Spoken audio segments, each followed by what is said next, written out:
Bonsoir à tous. Bonjour à tous. Encore une forte mobilisation des Camerounais de la diaspora pour dénoncer les dérives totalitaires au Cameroun. Ils étaient des milliers de manifestants dans les rues de Paris, en France. Ils ont marché pour condamner le maintien en détention des activistes et des militants de l'opposition depuis près de 9 mois. Cette manifestation est également l'expression de la colère de la diaspora camerounaise contre la malgouvernance et l'enlisement de la crise anglophone. Cette grande mobilisation des Camerounais affirmant leur soutien au professeur Maurice Kamto intervient au lendemain du lancement d'une campagne visant à mettre en lumière de nombreuses violations des droits des Camerounais arrêtés dans le cadre des marches du 22 septembre 2020 et considérés comme des otages politiques. À ce titre, le journal Le Messager analyse les chances de réussite d'une telle campagne internationale baptisée Cameroon Stop Repressions et affirme que l'on se dirige vers la libération des centaines de Camerounais placés en détention arbitraire selon la société civile. Cette mobilisation des Camerounais à Paris et cette campagne internationale peuvent-elles contribuer à la fin de graves violations des droits de l'homme dans le paysage sociopolitique du Cameroun? Rien n'est moins sûr dans un pays où la justice est sur les braises ardentes, critiquée pour la politisation des procédures initiées à l'encontre des militants du MRC de l'opposition. La justice doit enquêter en toute impartialité sur un scandale d'État, à savoir le Covid-Gate. Selon le journal La Voix du Centre, le rapport final de la Chambre des comptes enfonce le clou. La synthèse de ce rapport atteste qu'il y a eu bel et bien détournement des fonds Covid-19 entre surfacturation et violation du code des marchés publics. Les magouilles sont légion et ceux qui avaient été incriminés au départ restent dans le viseur de la Chambre des comptes. Le journal Kalara note qu'il y a 4 ministères au banc des accusés et 12 dossiers déjà prêts pour le tribunal criminel spécial. À la lecture de la synthèse de ce rapport final de la Chambre des comptes, des gestionnaires des fonds Covid-19 ont-ils savamment orchestré un système bien huilé de détournement des fonds publics? Quelles sont les conséquences de ces malversations financières mises à nu dans ce rapport final de la Chambre des comptes, alors que certains gestionnaires de la fortune publique se livrent à leur sport favori, les détournements de fonds?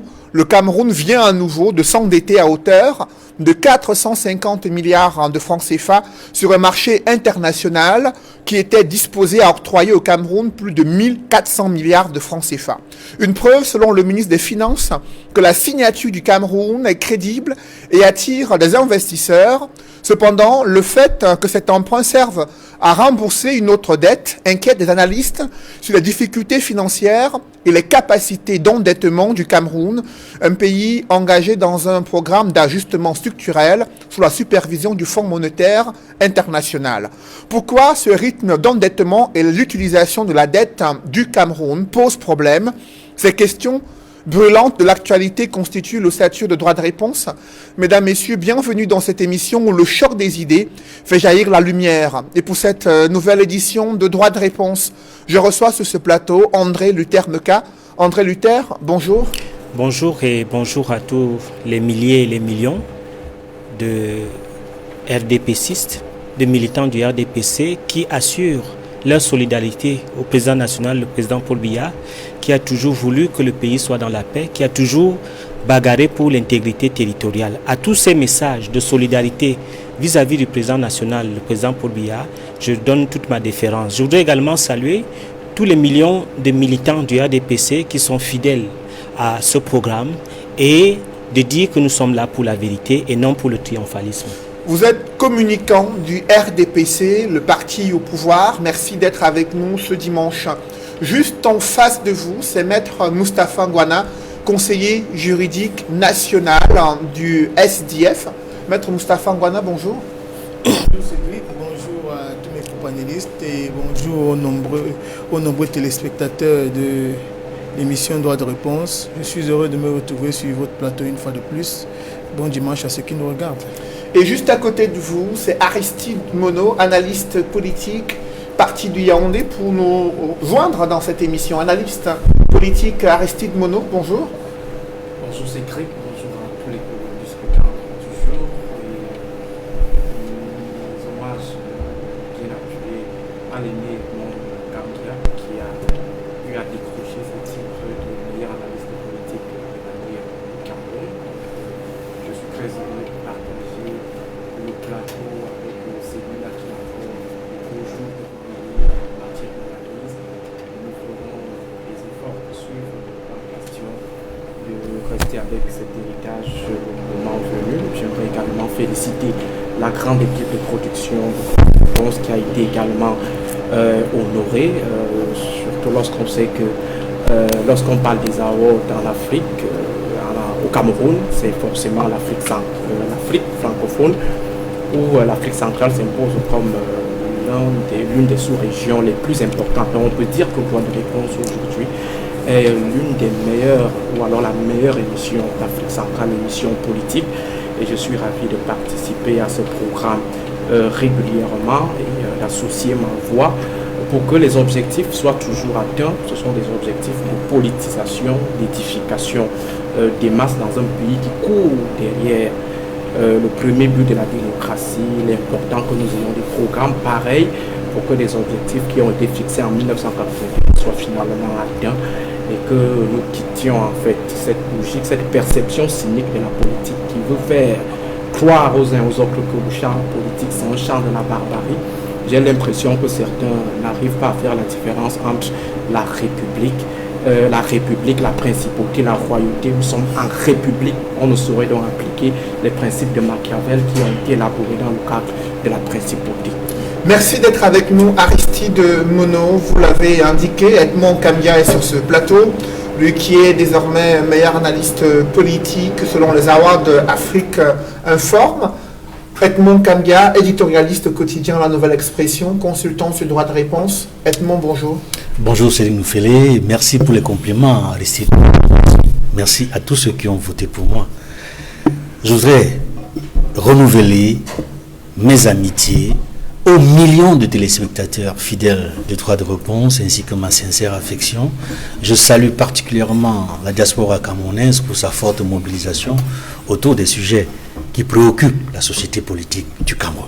Et nous en parlerons dans cette émission, mais avant, le cinquième panéliste, il est membre du bureau régional du MRC dans la région du littoral, Christian Massoma, qui est avec nous. Bonjour. Bonjour Cédric et bon retour parmi nous.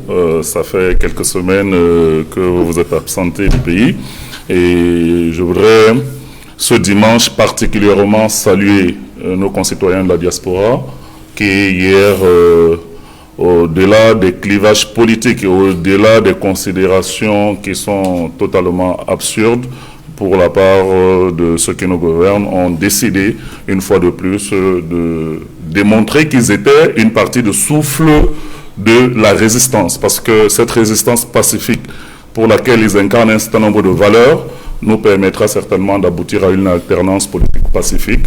Et je voudrais leur dire merci pour continuer à dénoncer avec autant de véhémence et de détermination les maux qui minent notre société et d'être partie prenante des combats que nous menons avec autant de détermination ici. Je voudrais aussi, puisque c'était l'une des thématiques qui a animé le rassemblement de Paris, Place de la République hier, renouveler mon affection à l'ensemble de nos militants et cadres qui sont incarcérés. J'ai une pensée particulière pour le professeur Foguet, pour Olivier Bebounissa, pour Pascal Zamboué, et je pourrais citer Salomon Béas et les autres. Les gars, soyez forts, tenez bon, le combat continuera jusqu'à ce que nous soyons dans une société où la liberté et la démocratie sont les idéaux et les valeurs partagées par tous.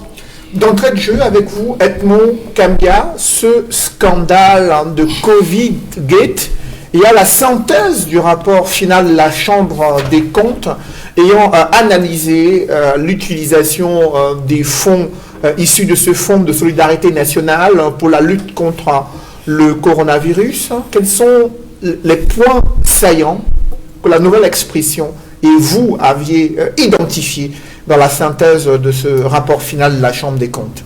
D'abord, il faut dire que dans la synthèse de ce rapport final ou définitif de la Chambre des comptes, il y a un certain nombre d'informations qui reviennent. Et je dois même dire que le rapport définitif est même plus alarmant. Il est plus grave que le rapport d'étape.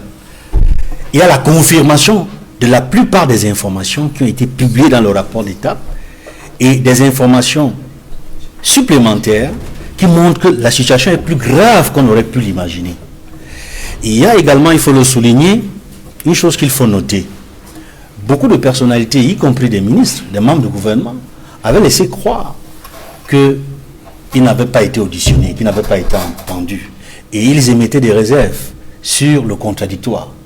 Je voudrais ici et maintenant démontrer, rappeler, et ça c'est dans le rapport définitif de la Chambre des comptes, que toutes les personnalités dans la chaîne de décision et d'exécution ont été auditionnées, ont été entendues.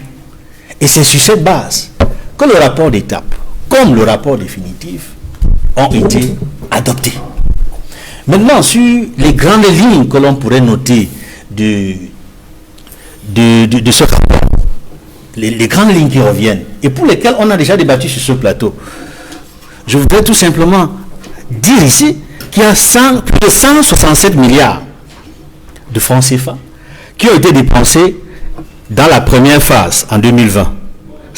Plus de 167 milliards sur 186 milliards. Rien que dans la première phase.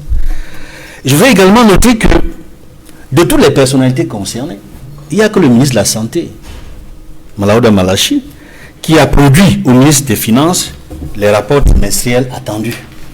Les autres ministres ou les autres personnalités n'ont jamais produit de rapport. Il y a donc une sorte d'opacité.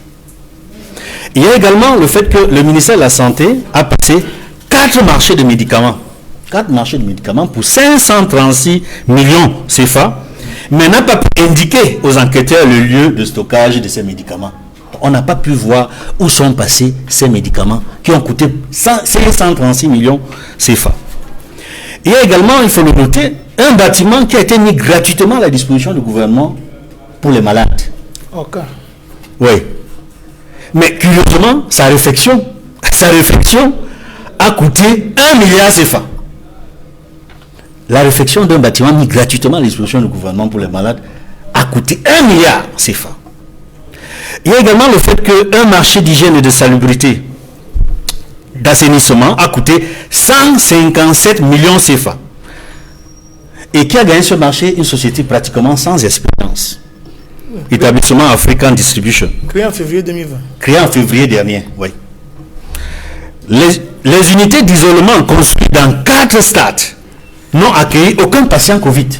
Vous vous rappelez, il y a eu cette mobilisation, on a vu des stades de football ou les stades annexes où il y a eu où on a construit des bureaux, on a construit des sortes d'enclos pour pouvoir isoler les malades, mais aucun de ces stades n'a accueilli un malade Covid. Et le plus grave, c'est que cela a coûté 841 millions. 841 millions. L'achat de 4 ambulances non livrées, confiées à 2 entreprises, Yao Farm et Medline Medical, a coûté 55 millions. C'est-à-dire le double du prix d'un autre concessionnaire. C'est 55 millions par ambulance. Oui, 55 millions par ambulance, oui. Il y a eu également la confirmation de la surfacturation dont on parlait depuis sur ces plateaux. Plus de 15 milliards au profit de la société Medline Medical Cameroun dans l'achat des tests. Donc c'est une confirmation qui figure dans le rapport d'État. Confirmation à Edmond Kambian. Confirmation parce qu'il y a eu beaucoup de débats sur cette question. La dite société a même laissé croire qu'il n'en est rien, a voulu se justifier en laissant croire qu'il n'y a pas eu surfacturation, en voulant se justifier, mais a plutôt aggravé son cas. J'ai dit, c'est pour cela que nous disons confirmation, parce que quand l'information est sortie dans le rapport d'étape, cette société a laissé croire qu'elle n'a jamais surfacturé et a cherché plutôt à justifier pourquoi les tests ont coûté tel montant plutôt que tel autre montant. Le rapport définitif confirme bien, c'est plus de 15 milliards de surfacturation. Et il y a le double paiement de marché. Et là, c'est plus grave. Double paiement de marché. Ce qui coûte un préjudice de plus de 700 millions. Il y a eu beaucoup de marchés où il y a eu des doubles paiements. Et également, il faut le noter, 1 milliard 250 millions de travaux qui ont été effectivement payés. Non livrés. Non livrés, inachevés. Il y a beaucoup d'informations qui ressortent de cette synthèse du rapport définitif qui montrent qu'en réalité, toutes les personnes concernées, toutes les institutions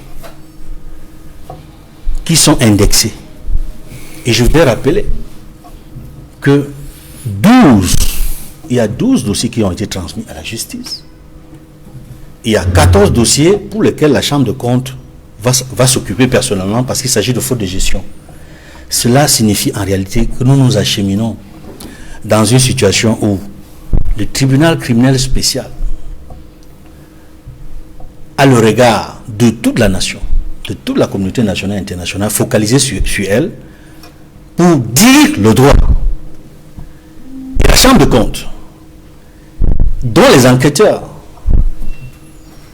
ont fait preuve de maestria, parce qu'il faut le dire, la Chambre de comptes est dirigée par un président qui s'appelle Yap Abdou, qui a, dans le passé, été président et le premier président du tribunal criminel spécial. Il y a à la Chambre de comptes des magistrats chevronnés, et je l'avais déjà dit ici. Il y a des magistrats conseillers, des conseillers maîtres, des auditeurs. Et je voudrais ajouter, pour montrer la crédibilité du rapport définitif, que les magistrats de la Chambre de comptes ont eu la précaution, se sont donné la précaution d'associer un cabinet d'expertise comptable et d'audit dans le travail qu'ils ont outillé, qu'ils ont réalisé avant d'adopter début juin le rapport définitif. Et cette synthèse, Christian Massouma, quels sont les éléments qui retiennent le plus votre attention? Lorsqu'on suit, par exemple, qu'il y a des médicaments achetés pour près de 536 millions de francs CFA et que le ministère de la Santé peine à indiquer à la Chambre des comptes où des médicaments ont été stockés, est-ce qu'ils ont été enregistrés dans les livres comptables et comment est-ce qu'ils ont été utilisés? Elle parle d'un risque élevé de détournement de fonds publics. Quel regard portez-vous sur l'ensemble de cette synthèse du rapport final de la Chambre des comptes? Monsieur Noufélé, ce rapport nous démontre à souhait quelque chose d'assez probant, c'est que les gestionnaires de la fortune publique, du moins ceux qui ont été impliqués dans la stratégie de riposte à travers le fonds spécial, se sont amusés avec l'argent public comme s'ils étaient dans un jeu de Monopoly. Je vais m'expliquer. Dans le jeu de Monopoly, pour ceux qui ne savent pas, vous pouvez gagner de l'argent juste en jouant aussi facilement. Toutes les règles d'orthodoxie en matière de comptabilité ou en matière de gestion ont été défiées de manière assez incroyable par les personnes qui devaient normalement protéger la fortune publique. Il y a des cas que Edmond vient de citer. Il y en a beaucoup d'autres qui ont été révélés par ce rapport. Le président du comité de gestion au ministère de la Santé, par exemple, dans un chapitre qui concernait la passation des marchés pour laquelle il avait forcément un mot ou une prépondérance en termes de recommandations, a vu 3 marchés attribués à l'un de ses proches, pour ne pas dire son frère, pour un montant de plus de 850 millions de francs CFA. Et l'attributaire ou les sociétés attributaires de ces marchés ont pour commun d'avoir le même gérant. C'est-à-dire les 3 entreprises ont pour commun d'avoir le même gérant. Je vais les citer. C'est-à-dire il y a Aboa, il y a Perspective, il y a ABS Motors. Alors vous pouvez comprendre aisément ce qui a été l'enjeu principal dans la gestion de la stratégie de riposte. On a vu les milliards qui nous ont été accordés par le FMI arriver, Et nos dirigeants ont estimé que cet argent, au lieu de soigner les Camerounais, au lieu de porter une réponse efficace, tant en matière de stratégie par rapport à la santé des Camerounais ou sur la riposte économique, devait plutôt servir à engraisser les délinquants en col blanc. C'est quelque chose d'extrêmement grave. Et ce rapport est la preuve palpable que désormais dans notre pays, l'argent public est devenu la chose la plus banale pour un gestionnaire. Et c'est quelque chose que nous ne pouvons pas comprendre. Comment imaginer qu'on banalise autant de sommes aussi importantes dans un environnement économique, social, politique, qui est aussi difficile que le nôtre? Comment imaginer que des gens qui sont censés avoir appris les règles minimales de gestion, ni respecter les procédures de passation de marché, ni respecter les procédures de livraison, et que l'argent se soit envolé comme ça, pratiquement en perte et profit. On venait de citer des sommes qui ont été versées ou des paiements qui ont été effectués pour des marchés soit non livrés totalement ou qui étaient même juste en début d'exécution, mais 1,250 milliard de francs ont été payés pour des travaux et des marchés qui n'avaient pas été livrés. Je voudrais parler de cette situation avec la plus grande gravité pour dire que nous sommes arrivés à une phase extrêmement alarmante. Et il faudrait que toutes ces personnes qui ont décidé de s'amuser avec l'argent des Camerounais de la sorte puissent répondre devant les juridictions et notamment le TCS avec la plus grande rigueur en matière d'application de la loi. Ça ne peut pas continuer comme ça. Nous ne pouvons pas être dans un pays où la morale a foutu le camp. Nous ne pouvons pas être dans un pays où il n'y a aucun respect de la chose publique, il n'y a aucun respect de la dignité des Camerounais, il n'y a aucun respect de la survie et de la santé des Camerounais. Donc, il faut le dire ici, on peut relever l'ensemble des fautes qui ont été relevées par la Chambre des comptes. Et il y en a beaucoup. Et c'est extrêmement choquant de voir que on est en 2021 dans un pays qui s'appelle Cameroun et que les personnes qui nous dirigent ou alors qui dirigent les institutions chargées d'apporter des réponses aux problèmes des Camerounais peuvent se comporter comme des petits délinquants qu'on a envoyés dans un marché et qui se contentent de voler à tout va, tout ce qu'ils voient autour d'eux. Et ce n'est pas acceptable. Ce n'est pas acceptable, Cédric, que pour le mouvement de la Renaissance du Cameroun, nous demandons que la justice se saisisse de l'ensemble des procédures qui ont certainement déjà été initiées et que l'ensemble de ces gestionnaires puissent efficacement répondre de leurs fautes de gestion, que ce soit au niveau de la Chambre des comptes, que ce soit au niveau du tribunal criminel spécial. Et que les Camerounais soient au moins rétablis dans la vérité et qu'ils sachent exactement ce qui s'est passé et que les coupables puissent répondre de leurs actes parce que c'est la seule solution aujourd'hui. Nous ne sommes pas sûrs, parce qu'on l'a vu avec les cas antécédents, nous ne sommes pas sûrs que cet argent rentrera dans les caisses de l'État. Nous avons vu une situation, je vais peut-être chuter par là, nous avons vu une situation où le ministère de l'administration territoriale a vendu des tests rapides au ministère de la Santé. La réglementation interdit à une institution publique de vendre des biens à une autre institution publique. Alors, comment expliquer que le ministère de l'administration territoriale ait passé des actes qui peuvent être assimilés à des actes de commerce au ministère de la Santé et que l'argent, les 288 millions qui ont été payés par le ministère de la Santé, soient logés dans un compte ad hoc dont l'identité du propriétaire reste inconnue?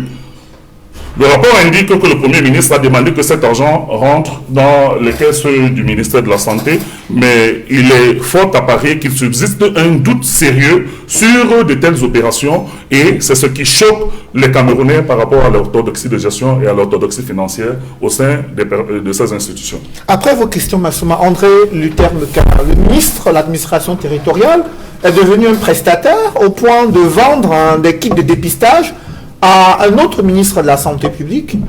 C'est le rôle du ministre de l'administration territoriale de vendre les kits de dépistage.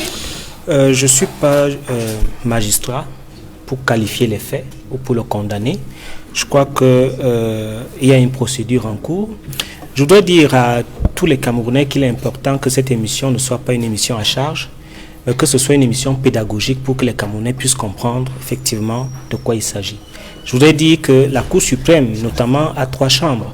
La chambre administrative, la chambre des comptes et la chambre judiciaire. Donc, notamment, la chambre des comptes statue sur les comptes et contrôle les comptes des établissements publics et des entreprises publiques. Donc, C'est dans le rôle, n'est-ce pas, de la Chambre des comptes. Et je voudrais dire à tous les Camerounais que ce qui est fait aujourd'hui démontre particulièrement la rigueur du chef de l'État dans le cadre, n'est-ce pas, de la gestion de la fonction publique.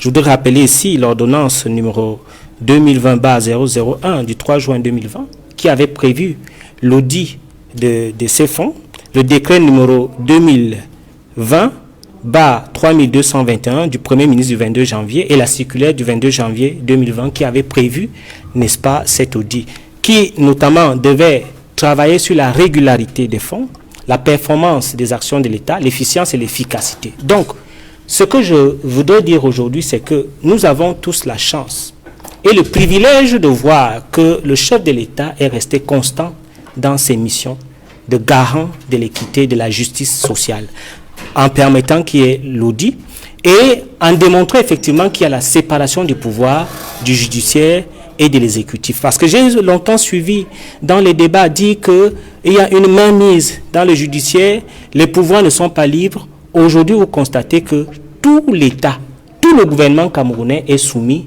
n'est-ce pas, à cet audit. Et je voudrais également dire qu'il ne faudrait pas que la financiarisation du projet puisse tuer l'humanité. Ce que je veux dire, c'est quoi? C'est que, au-delà de comment cela a été fait, des fonds qui ont été mis, est-ce que les objectifs ont été atteints? Est-ce qu'il y a eu une riposte efficace dans le cadre, n'est-ce pas, de la gestion du Covid? Je dis oui. Et j'en assume effectivement cette posture. Je dis oui, je dis qu'il y a effectivement eu une riposte.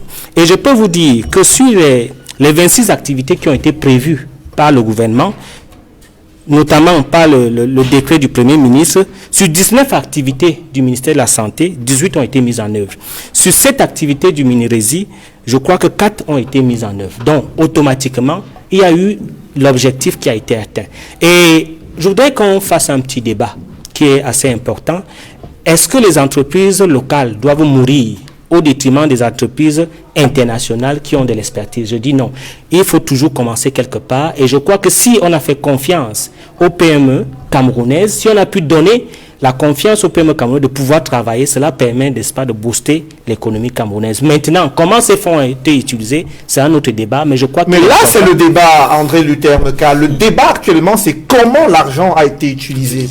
Vous parlez des entreprises camerounaises. Certaines d'entre elles ont eu des marchés de 2 milliards de francs CFA, alors qu'elles ont été créées quelques jours seulement avant d'avoir ces marchés. C'est-à-dire, en juillet 2020, une entreprise a été enregistrée au registre du commerce et quelques jours après, elle se voit attribuer des marchés d'une valeur de 2 milliards de francs CFA. Pourtant, elle n'a aucune expérience et aucune crédibilité qui devraient être des critères d'appréciation avant de pouvoir être sélectionnée parmi les entreprises prestataires. Pour vous, c'est ça la démarche? C'est comme ça qu'on encourage les PME ou qu'on encourage le détournement de fonds publics au Cameroun? Votre question est tout à fait pertinente. Le fait qu'on crée une entreprise à la veille d'une opération ne démontre pas qu'elle n'a pas l'expertise. Elle peut avoir l'expertise nécessaire à travers les personnes qui composent cette PME. Le problème n'est pas à ce niveau. Mon débat, c'est est-ce que nous ne pouvons pas faire confiance aux entreprises locales? Est-ce que nous ne pouvons pas permettre à ce que les entreprises locales puissent avoir des marchés qui leur permettent de booster l'économie camerounaise? On ne peut pas vouloir une chose et son contraire. On ne peut pas critiquer, n'est-ce pas, la posture de l'invasion économique et critiquer également les entreprises locales qui sont en train d'émerger à travers, n'est-ce pas, un certain nombre de marchés. Il faut que ce soit clair et que ce débat soit fait. Le problème que je pose ici, c'est le problème, n'est-ce pas, de la nationalisation des emplois et le fait de booster l'économie. Donc, le débat n'est pas à ce niveau. Le débat peut être sur la gestion de ces fonds, comment cela a été fait. Mais le fait qu'on crée une entreprise et que cette entreprise gagne un marché, pour moi, ne cause aucun problème dans le cadre, n'est-ce pas, de l'émergence des entreprises locales. Je vous en prie, permettez qu'il termine entre les termes. Je voudrais conclure en disant que ma posture est celle de quelqu'un qui respecte les institutions républicaines. Je ne voudrais pas dire que ce qui a été dit n'est pas vrai. Je crois qu'il y a une autre étape qui va arriver, qui est une étape de la procédure, notamment au tribunal criminel spécial, où les mises en cause vont certainement s'expliquer, où il y aura du contradictoire, et je crois qu'à ce niveau, les débats seront ouverts. Je me refuse de m'ériger en directeur de conscience, à accabler ceux qui ont fait ce travail. J'attends que la justice puisse, n'est-ce pas, dire son verdict. Après vous, André Luther, Maître Moustapha Mbouana, vous avez une réaction?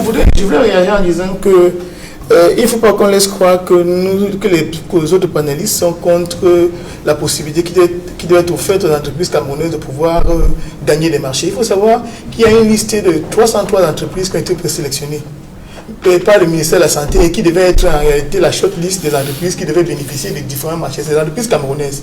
Mais seulement, curieusement, dit le rapport, il y a 96 entreprises qui faisaient partie des 303 qui ont bénéficié des marchés, donc qui ne faisaient pas partie de la shortlist. Elle n'était pas camerounaise. Je n'ai pas fini, monsieur Meka. Okay. Pour dire que votre argument ne tient pas, parce qu'on aurait pu, dans la liste des entreprises qui avaient été shortlistées, prendre les entreprises camerounaises qui allaient pouvoir réaliser ce travail-là, parce que c'est au regard de leur préexistence et de leur expérience qu'elles avaient été retenues. Et il faut savoir que parmi les 96, il y a 4, comme tout à l'heure faisait référence, c'est dit 4 entreprises qui ont été créées en juillet et août et qui ont bénéficié des marchés d'importance exceptionnelle. Donc, pour dire que l'argument qui est exprimé ici par Meka ne vaut absolument pas. On aurait pu, en donnant toujours la possibilité aux Camerounais de travailler, d'encourager la main-d'œuvre locale, octroyer ces marchés à des entreprises ayant l'expertise nécessaire pour se faire. Donc il y a eu complètement une volonté gabégique, une volonté de pouvoir saucissonner et pouvoir mettre la main dans la caisse, dans la fortune publique. Et c'est ce qui est reprochable en l'espèce. J'espère que je vous en prie, Maître Moustapha Mbouana, quels sont les points saillants pour vous de cette synthèse du rapport final? Qu'est-ce qui vous marque le plus pour le parcourir? Il faut d'abord commencer par dire qu'il y a eu un dépassement du budget de 58 milliards. Absolument. C'est-à-dire qu'au départ, ces différentes activités ont été budgétisées à hauteur de 99 milliards, mais on a eu un dépassement de l'ordre de 58 milliards. Sans qu'il y ait une autorisation spéciale permettant aux parties prenantes de procéder au dépassement budgétaire auquel ils se sont livrés. Il n'y a pas eu de véritable comptabilité. Les comptables matières ont été mis complètement à l'écart. Parce que les comptables matières, il faut le dire, sont ceux qui gèrent les stocks. C'est comme les comptables disent, ils ont deux expressions qu'ils utilisent, LIFO et FIFO. Last in, first out, first in, first out. Donc ça veut dire qu'on devait pouvoir connaître quels sont les stocks existants, mais ceux qui avaient cette responsabilité-là ont été complètement mis à l'index. Et ce qui est très grave, parce qu'en matière de comptabilité publique, ce n'est pas possible, cela ne s'explique pas. Donc on a mis de côté les personnes qui devaient faire le travail et pouvoir nous apporter des informations. Autre chose, c'est qu'il y a eu une volonté même de tromper la Chambre des comptes. Parce que la Chambre des comptes a fait la reconstitution des comptabilités, ce qui n'est pas son rôle. Il n'y a pas eu de comptabilité, il n'y a pas eu de traçabilité des opérations. Donc la Chambre de comptes a reçu des informations parfois de différents ministères qui étaient contradictoires concernant les mêmes opérations. Ce qui fait qu'elle a d'abord dû faire un travail de reconstitution des comptabilités avant de pouvoir faire son travail. Donc il y a eu une volonté de la tromper. Donc de tromper la justice, de tromper la Chambre des comptes. Ça également, ça doit être absolument mis en perspective. Il faut savoir, on va parler du centre Orca. Mais la Chambre des comptes a également relevé qu'il y a comme une volonté de rétrocommission, bien de paiement déguisé qui a été fait pour les responsables d'Orca, parce que un marché de 600 millions a été passé avec un directeur général directeur général de Orca, qui est également directeur général d'entreprise prestataire.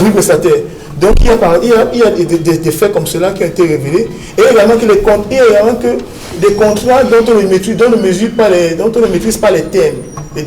Les conditions ont été passées, et malheureusement très souvent au grand détriment de la fortune publique. Donc les choses ont été faites de manière cavalière. Il y a une volonté de tromperie chez la plupart des acteurs. Vous voyez par exemple l'Institut de recherche médicale et des plantes médicinales qui commande des médicaments qui sont déjà conditionnés. On arrive au Cameroun, on change les emballages en achetant de nouveaux emballages à hauteur de 9 millions. Une somme qu'on aurait pu, par exemple, économiser. Donc, il y a eu une volonté chez tous les opérateurs de pouvoir tromper. Et l'INPM, par exemple, a dit qu'ils avaient les aptitudes pour fabriquer les médicaments. Ils sont venus avec les intrants. Les intrants, les 12 fûts, je crois, d'intrants pour fabriquer l'azithromycine, jusqu'à ce jour sont stockés à l'INPM qui n'a jamais pu fabriquer le moindre comprimé d'azithromycine, alors qu'ils ont laissé, à un moment donné, qu'ils avaient la capacité et l'aptitude pour pouvoir le faire. Ce qui était également un fait, qui est également de notre point de vue un fait saillant qu'il faut mettre en perspective. Il y a également l'utilisation de la procédure d'urgence. Vous vous rendez compte que finalement l'utilisation de la procédure d'urgence sur certains marchés était plus compliquée et plus longue que la procédure normale. Relativement aux ambulances, par exemple, ce n'était pas 4 ambulances, le rapport parle de 16 ambulances. Il y a 16 ambulances qui ont été achetées. Mais seulement entre la passation du marché et la mise en œuvre effective, il y a 5 mois qui sont écoulés. Alors que selon la procédure normale, en 18 jours, les choses auraient dû bouger. Donc il n'y avait pas de cohérence. Il n'y avait pas de cohérence dans les différentes actions qui étaient mises sur pied. Il y a également une absence de vision stratégique que la Chambre relève et une absence de cohérence dans l'action gouvernementale. On savait par exemple qu'il y aurait le championnat d'Afrique des Nations, qu'il y aurait la Coupe d'Afrique des Nations. Mais on a quand même pris sur nous de réquisitionner 4 stades que nous avons équipés à hauteur de 841 millions.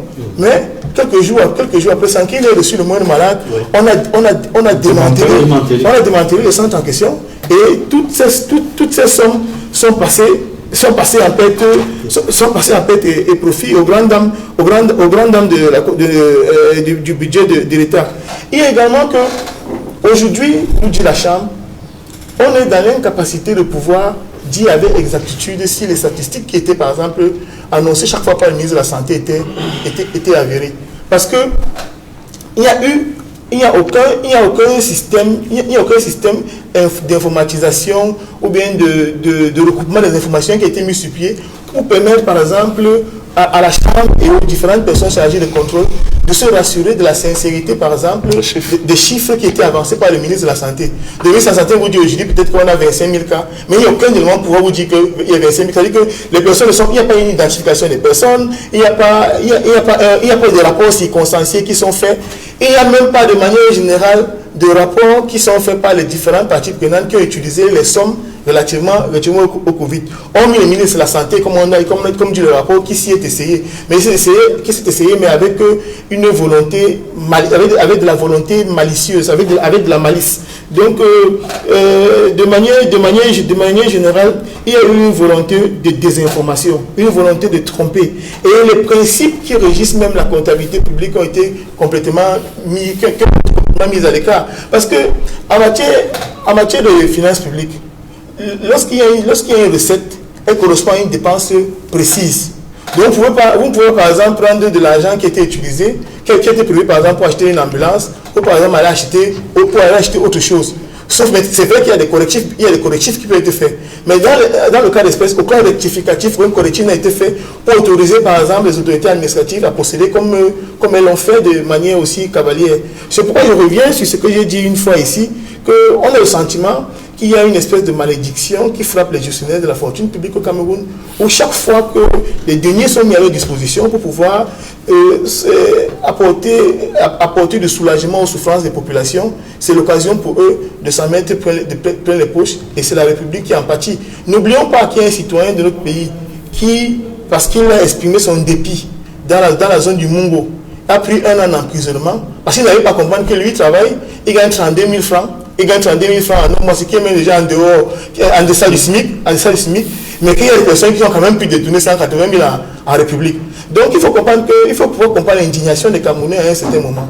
Donc les choses doivent être faites différemment pour que les recommandations qui étaient faites par la Chambre des comptes puissent nous amener quand même à rétablir cette moralité dans la gestion des finances publiques. Et pour rester sur ce rapport, Maître Moustapha Ngouada, il y a le cas du ministre de l'administration territoriale.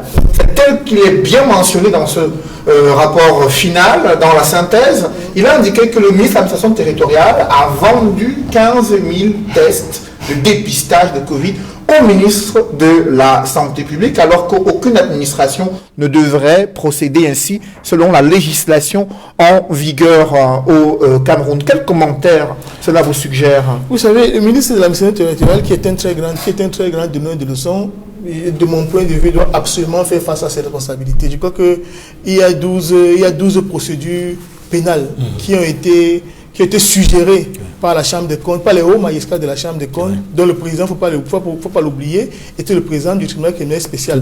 Donc le ministre de l'administration territoriale devra répondre de ces actes incontestablement devant la justice pénale. Parce que les dons qui sont faits au Cameroun, ne lui appartiennent pas.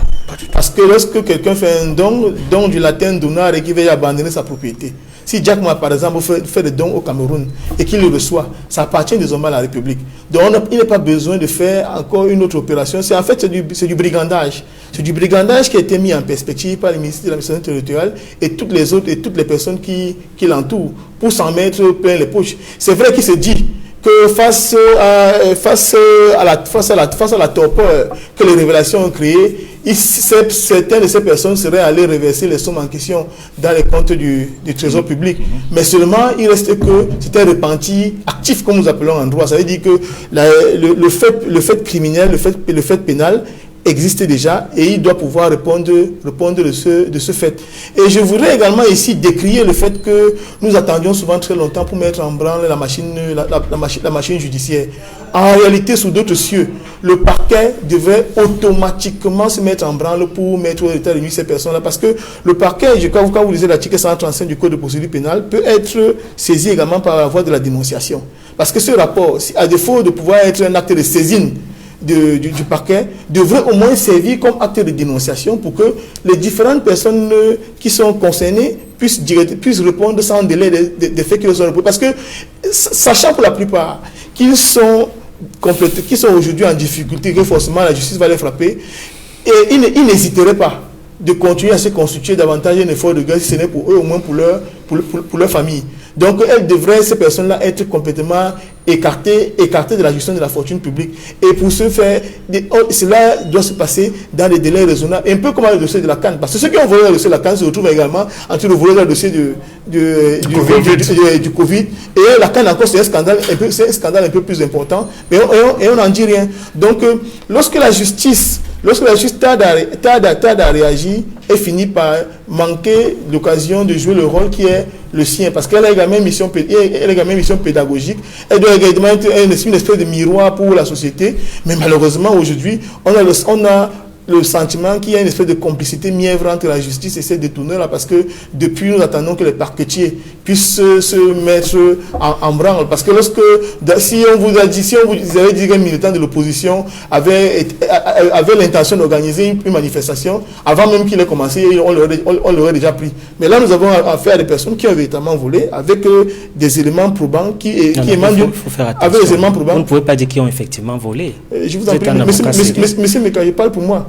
Je parle pour moi, en tout cas, la Chambre des comptes a demandé que les procédures pénales soient engagées. Sauf si vous avez déjà arrêté la procédure, ils sont déjà condamnés. Monsieur Meka, je connais très bien le principe de la présomption d'innocence. Okay. Ces personnes-là également qui sont arrêtées bénéficiaient du principe de la présomption d'innocence qu'on leur a refusé à un moment donné. Par la Constitution. Donc il faudrait absolument que, pour des faits d'une gravité extrême comme ceci, que la même vigueur qu'on utilise pour les petits délinquants soit également utilisée, sinon plus.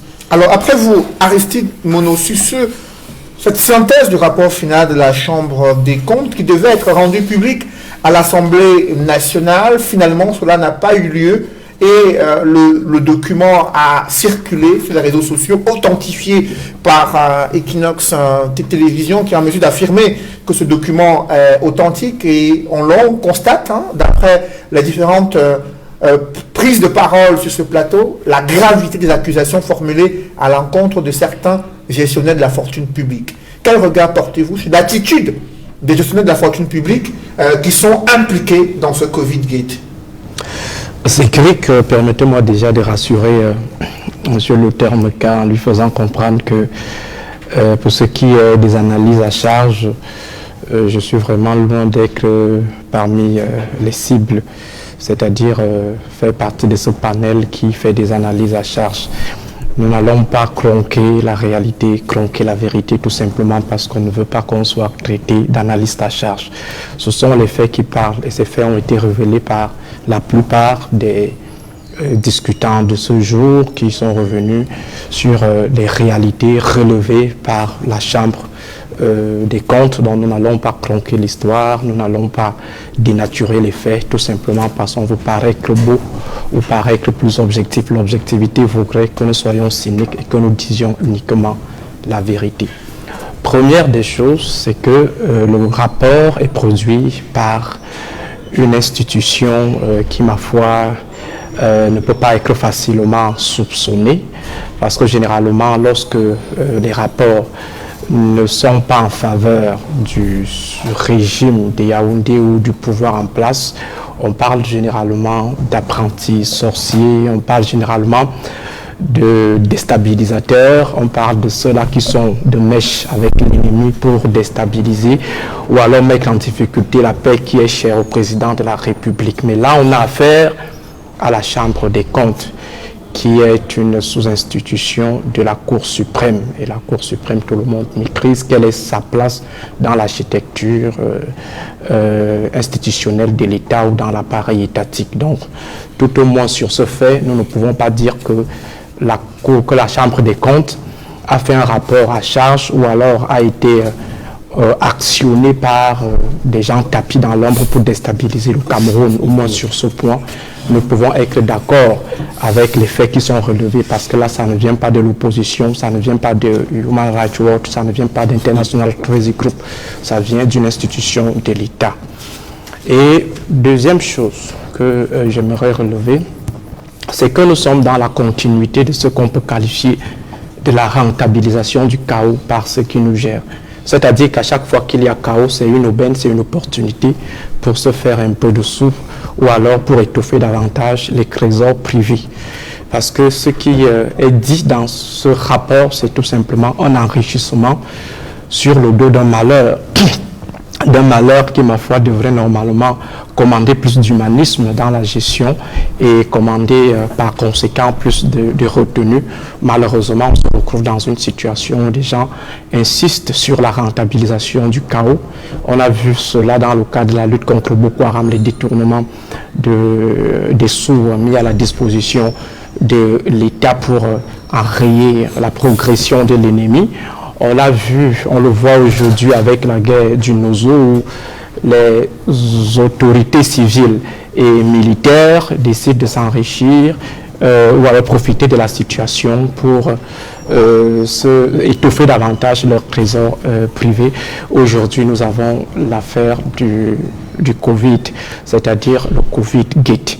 Et dans cette affaire, ce qui m'intéresse du point de vue sociologique, c'est la nature des acteurs, c'est-à-dire que leurs origines sociologiques. Je fais allusion à ce déterminant parce qu'au Cameroun, il y a une certaine opinion qui monte et qui veut faire porter la responsabilité des détournements ou de la gabegie ou tout simplement de la reproduction parentocratique à des communautés précises. Et pourtant, on sait bel et bien que là, on a une illustration du fait que ce sont toutes les communautés et que l'élément institutions sociologiques ne devraient pas être prises en considération pour justifier les malversations financières. 3 ministères ont été indexés comme ceux-là ayant utilisé le plus de crédits, donc 170 milliards de francs CFA pour le ministère pour les 3 ministères, ministère de la Santé, ministère des Finances et ministère de la Recherche scientifique. Et lorsqu'on regarde ceux qui sont à la tête de ces institutions, ce sont pratiquement des originaires de ce que le professeur Roger Gabriel avait qualifié des grands complexes ethniques au Cameroun, c'est-à-dire le complexe nordique, le complexe Béti qu'on appelle le complexe Ekan et le complexe Bamileke. Donc nous avons Madame Tchouente, nous avons Monsieur Manaouda Malachi, nous avons également Monsieur Moutazi. Il y a également cet autre élément qu'il faut battre rapidement en brèche, c'est la variable jeunesse. C'est-à-dire qu'à un moment donné, on estime qu'il faut forcément procéder à une juvénalisation de la gestion de l'État. En même temps, on voit un jeune, M. Manaouda Malachi, qui se retrouve là en superstar, en fait, de ce rapport, qui accable le pouvoir en place, M. Manaouda, qui a moins de 50 ans et qui a été présenté comme un jeune dans la transition générationnelle du président de la République. Malheureusement, ces comportements présumés ne nous rassurent pas de ce qu'il faut forcément procéder à cette transition générationnelle. Et s'il faille procéder à cette transition, il faut forcément interroger la nature des jeunes. Est-ce donc des jeunes qui relèvent en fait de la reproduction au sens de Bourdieu, c'est-à-dire que des fils à papa, des fils impurs ou des fils purs, c'est-à-dire d'un côté les enfants biologiques de ceux qui nous dirigent ou tout simplement leurs poulains. Est-ce que M. Manaouda Malachi aujourd'hui rassure les uns et les autres sur le bien fondé, la pertinence de la transition générationnelle? Si ce n'est pas le cas, il faut revoir cette transition. Parce que pour moi, M. Manaouda, en attendant que des choses se précisent nettement mieux, n'est pas, ma foi, un modèle pour la jeunesse camerounaise, et que s'il fallait vraiment chercher des jeunes pour la transition générationnelle, il faut sortir de ce giron des fils à papa, des fils purs ou des fils impurs. Maintenant, il faut voir dans ce travail qui a été fait, la technologie de frappe ou la technologie de vol qui s'est mise en branle, qui a été développée avec une sophistication des savoirs, parce que lorsque des gens décident de contourner les circuits institutionnels, les circuits officiels de circulation du budget de l'État, pour créer des circuits ad hoc et aller chercher à contourner la vigilance ou la surveillance de l'État, c'est ma foi formidable comme sophistication des savoirs en matière de vol de l'argent public au Cameroun. Il faut voir la maestria avec laquelle on a procédé à des surfacturations, des ambulances qu'on pouvait acheter à moins de 30 millions de francs CFA, on les a achetées à 55 millions de francs CFA. On a vu comment est-ce que le site d'Oka a été mis à la disposition de l'État par simple lettre. On sait bel et bien que ce sont des conventions qui devraient être démises. On a vu la création précipitée des centres alors que la situation n'avait pas encore dégénéré, tout simplement parce qu'on voulait rapidement passer les marchés. On a vu comment est-ce qu'on a menti aux Camerounais qu'on avait des capacités de pouvoir produire des médicaments. Or, au fond, on procédait tout simplement à ce qu'on peut qualifier de contrebande. Donc, toute cette technologie-là nous rassure que des uns et des autres ne sont pas prêts à plier les chines face à l'épervier, et on interroge à nouveau les politiques de lutte contre le détournement des deniers publics au Cameroun. J'ai pris le temps ces dernières semaines de relire tous les discours du président de la République depuis 1982. On se rend compte que le déterminant détournement, lutte contre le détournement, a été très présent dans ces discours. Et si 39 ans après, le président de la République se retrouve avec des gabégies comme celle annoncée par la Chambre des comptes, forcément, il faut interroger sa rigueur. Il faut interroger également sa capacité à pouvoir nous sortir de ce tremplin. Le président a-t-il donc besoin finalement de 100 ans pour lutter contre les détournements publics? 39 ans, il n'arrive pas à domestiquer le mal. Ça signifie qu'il peut être lui-même le problème. Et je l'avais dit une fois ici, lorsqu'on parlait du rôle des secrétaires généraux à la présidence de la République, est-ce que le président Paul Biya n'est pas le boulanger en chef? C'est-à-dire que c'est lui-là qui, ma foi, serait même le véritable problème de ces détournements. Mais parce que l'État indique ici que c'est le chef de l'État qui a impulsé cette audit de la Chambre des comptes. Pour vous, est-ce que c'est une preuve de volonté de lutter contre il faut déjà qu'il applique l'article 66. Est-ce qu'il a besoin de 1000 institutions? Est-ce qu'il a besoin de toute une armée pour mettre en place, pour mettre en application l'article du FMI? C'est parce que c'est l'article 66. C'est parce que les deniers concernés. Non. Je vous ai cité les ordonnances. Je vous ai cité les ordonnances qui encadrent Je voulais ajouter un mot pour dire que nous avons constaté par exemple qu'avec la CAN, on n'a rien fait aujourd'hui. Vous n'êtes pas informé. Mais aujourd'hui, on est obligé de mener cette enquête parce que le FMI a demandé à y voir clair. Oui. Donc en réalité, il ne s'agit pas d'une volonté gouvernementale, mais il s'agit d'une volonté du Fonds monétaire international de savoir ce qui a été fait des deniers qu'elle a mis à notre disposition. C'est pourquoi le gouvernement est en branle, parce que sinon le scandale de la CAN, c'est quand même plus de 1000 milliards. Oui. C'est encore beaucoup plus important. Et les détournements sont encore plus importants. On vous dit qu'on fait un parking à 55 milliards, alors qu'ailleurs, avec les 55 milliards, on construit un stade. Donc vous comprenez que ce n'est pas le chef de l'État. Il ne faut pas encenser quelqu'un qui est en réalité un fossoyeur volontaire de la République. Après cette décision, vous allez réagir. Oui, je voulais justement revenir. J'espère que j'aurai la même. Vous allez réagir, André Luther. Oui. Je voulais justement revenir sur la rationalité même de cette action de la Chambre des comptes. Est-ce que c'est une volonté souveraine de l'État du Cameroun ou tout simplement parce que nous sommes dans une opération de marketing, c'est-à-dire qu'on est à la recherche des sous et entre-temps il faut d'abord faire les comptes et rendre également compte et forcément on rentre dans ce jeu pour intéresser les uns des autres et prouver que nous sommes dans de bonnes prédispositions pour lutter contre le détournement des fonds publics. Moi je reviens toujours sur le cas de l'article 66. Tant que le président de la République ne met pas en application cette disposition de la main des normes, la norma normarum, la constitution camerounaise, je serai toujours en train de questionner davantage sa réelle détermination à lutter contre ces détournements et surtout que l'affaire s'inscrit dans une certaine historicité. Depuis que le président de la République est au pouvoir, il n'y a pas eu d'année où on ne s'est pas retrouvé avec des scandales de détournement de fonds publics. Après voir Aristide Monod,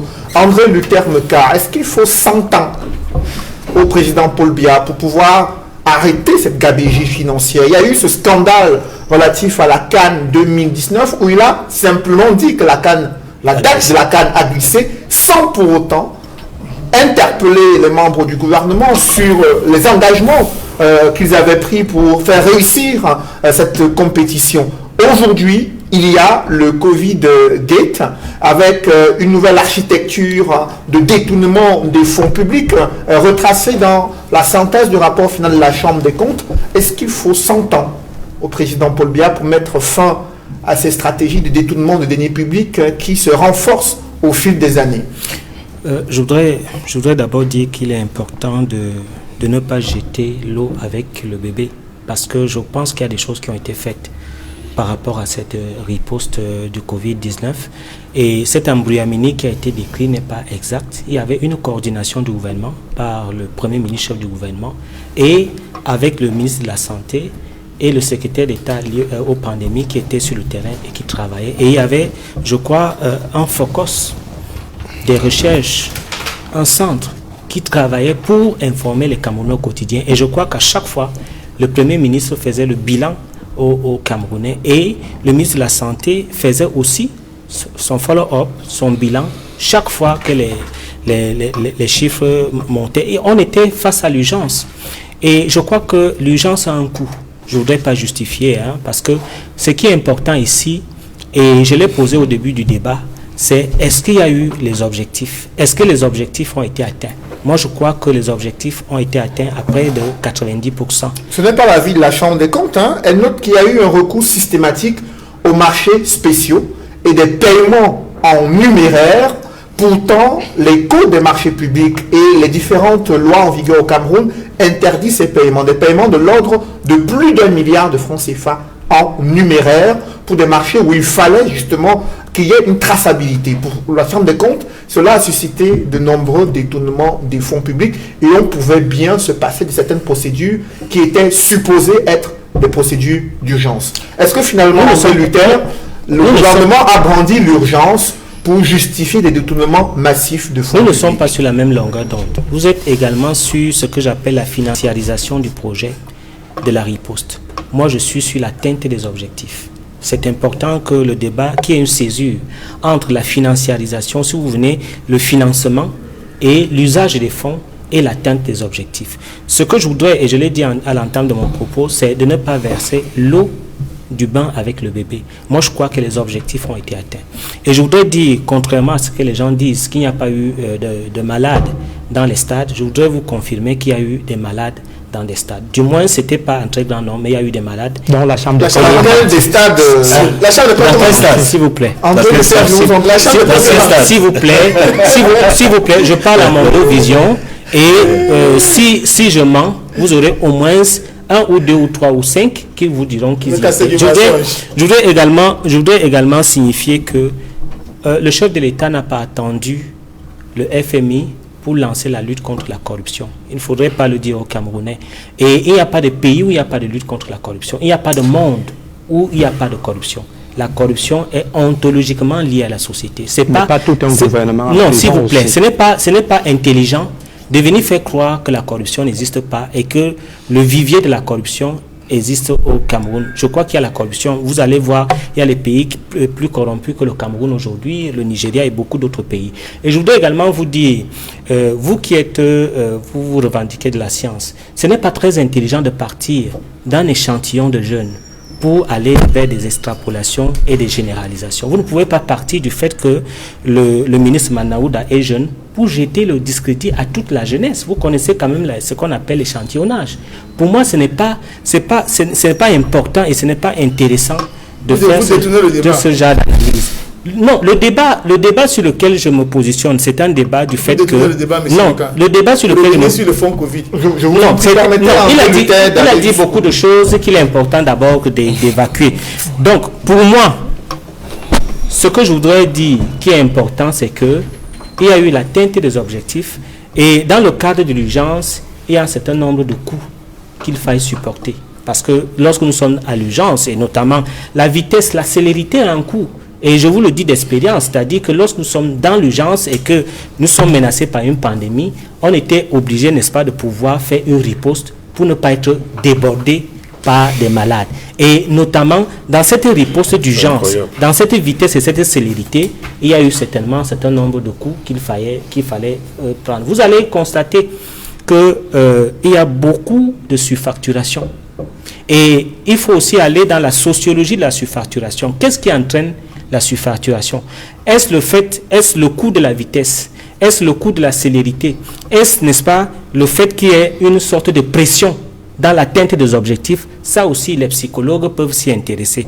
Donc, pour moi, ce que je veux dire aux Camerounais, qui est important aujourd'hui, c'est que nous ne devons pas seulement nous focaliser sur les détournements. Nous devons étudier le contexte. Nous devons étudier le contexte dans lequel on a travaillé. André Luther, le contexte est connu. Le Cameroun est un pays pauvre qui a bénéficié des fonds du FMI.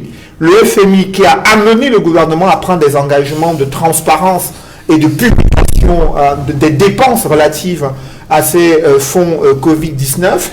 Et la Chambre des comptes constate que des marchés spéciaux sont passés avec des entreprises prestataires où les dirigeants ont des liens familiaux avec les responsables des commissions de ces marchés spéciaux. C'est toujours la pression de la crise sanitaire et l'atteinte des objectifs qui justifie que l'on donne des marchés aux membres de sa famille.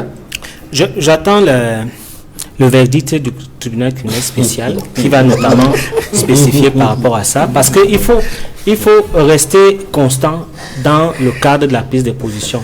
Moi, je crois que la Chambre des comptes se le dit, et je crois qu'il y aura un verdict avec le contradictoire qui va donner, n'est-ce pas, la position du tribunal. Moi, ce que je voudrais dire ici, qu'il y a le texte, il y a le contexte.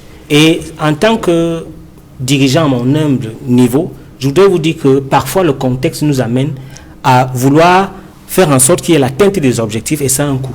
Je ne voudrais pas justifier, n'est-ce pas, ce qui a été fait avec la surfacturation, mais ça a un coût. Je vous prends un exemple tout simple, c'est-à-dire si quelqu'un veut une machine, on vous dit les machines seront prêtes à la fin du mois. C'est-à-dire là où vous avez l'habitude d'acheter les machines et où le prix est convenable, on vous dit les machines sont prêtes à la fin du mois, mais vous avez besoin d'une machine tout de suite. Il peut y avoir une sorte de surenchère qui peut vous permettre, n'est-ce pas, de payer la machine qui peut être moins chère à plus cher parce que vous la voulez à l'instant. Après vous, Christian Massoma, ces arguments justifient ces surfacturations décriées dans cette synthèse du rapport final de la Chambre des comptes? Vraiment, Je sais que M. Mekaé est habituellement nombriliste, mais je ne savais pas que son nombrilisme avait atteint de telles proportions. Vous allez m'excuser. Parce que écoutez un tel discours dans un cadre où un rapport a été émis par une autorité qui est au-dessus de tout soupçon. Parce que ce que vous disiez tout à l'heure, le FMI avait même souhaité au départ que ce soit un audit privé. Que ce soit un audit privé, parce que le Cameroun, dans la négociation de l'accord triennal avec le FMI, savait très bien que pour obtenir ce nouveau financement ou alors ce nouveau emprunt du côté du FMI, il fallait produire un rapport sur la gestion des fonds Covid. Alors vous ne pouvez pas nous dire que les gens qui se sont autorisés autant de liberté avec l'argent des Camerounais l'ont fait parce qu'il y avait une urgence. Je vais vous poser une question simple, M. Meka. Le coronavirus a fini? Est-ce que le Covid-Gate est fini avec le coronavirus? Ou alors... Non, attendez, je vais aller jusqu'au bout. Parce que, de manière assez curieuse, le gouvernement ne communique plus sur le Covid depuis. On parle de variants, on parle de beaucoup de choses. Vous savez pourquoi le gouvernement ne communique plus? Parce qu'il n'y a plus d'argent à détourner.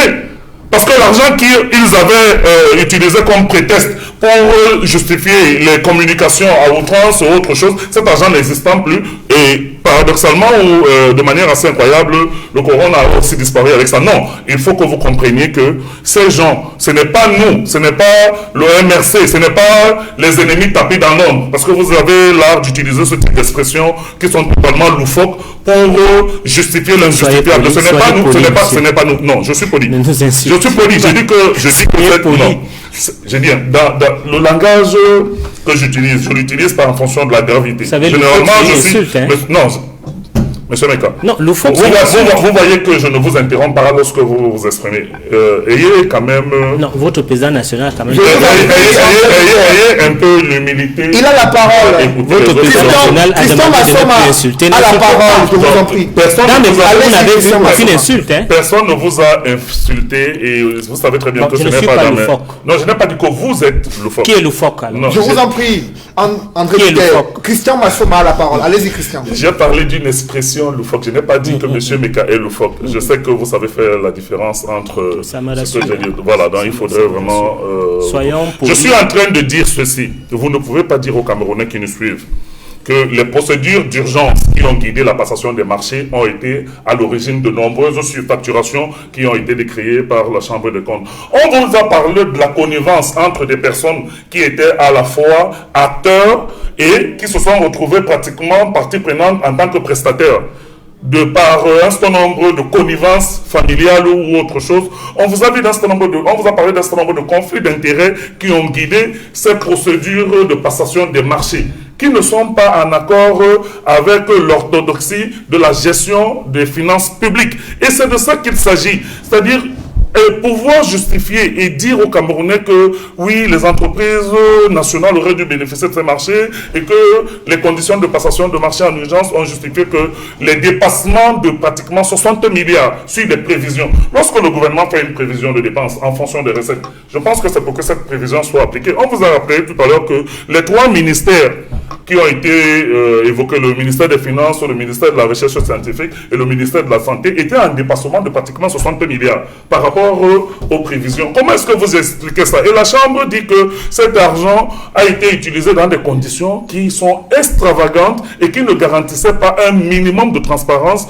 de manière en sorte qu'il y ait une lisibilité sur l'efficacité en rapport avec les fonds qui ont été mis à disposition. Donc c'est de ça qu'il est question. Et il ne faudrait pas que vous pensiez que les Camerounais auxquels vous vous adressez sont stupides. Ils comprennent très bien. Et je dis bien que le rapport que nous avons, que vous avez lu, que j'ai lu, que nous continuons à éplucher, il n'émane pas des personnes qui sont forcément opposées ou foncièrement opposées au régime ou au système. C'est l'institution judiciaire, à travers l'un des démembrements de la Cour suprême de la Chambre des comptes, qui a rendu ce rapport. Ce rapport aurait émané, comme l'aurait souhaité à un moment donné le FMI, d'un cabinet d'audit privé, qu'on aurait pu jeter l'anathème sur ce cabinet et l'accuser de tous les noms d'oiseaux. Mais c'est la Chambre des comptes. Et je voudrais que vous soyez sérieux, M. Meka.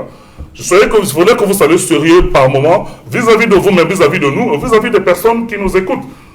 Une situation aussi grave ne peut pas conduire à une conclusion que je trouve assez légère, passez-moi l'expression, parce que vous voulez absolument justifier quelque chose que personne ne peut justifier, même les personnes qui ont plus d'expertise, qui ont plus d'autorité, qui ont plus de compétences en matière d'analyse des comptes que les magistrats de la haute cour qui ont examiné cette situation. Donc, il faut que les Camerounais comprennent que, malheureusement, les gestionnaires qui étaient en charge de cette riposte au coronavirus ont passé tout le temps à réfléchir sur les différentes ingénieries qui pouvaient leur permettre de détourner de l'argent au lieu d'apporter une riposte. Quand vous parlez de l'efficacité de la riposte, parce que vous dites qu'il ne faut pas jeter le bébé avec l'eau du bain, vous parlez de quoi? Quelles sont les statistiques? Quels sont les éléments sur lesquels vous vous appuyez pour nous dire que, effectivement, notre stratégie de riposte a été suffisamment à la hauteur pour permettre aux Camerounais de ne pas contracter ce virus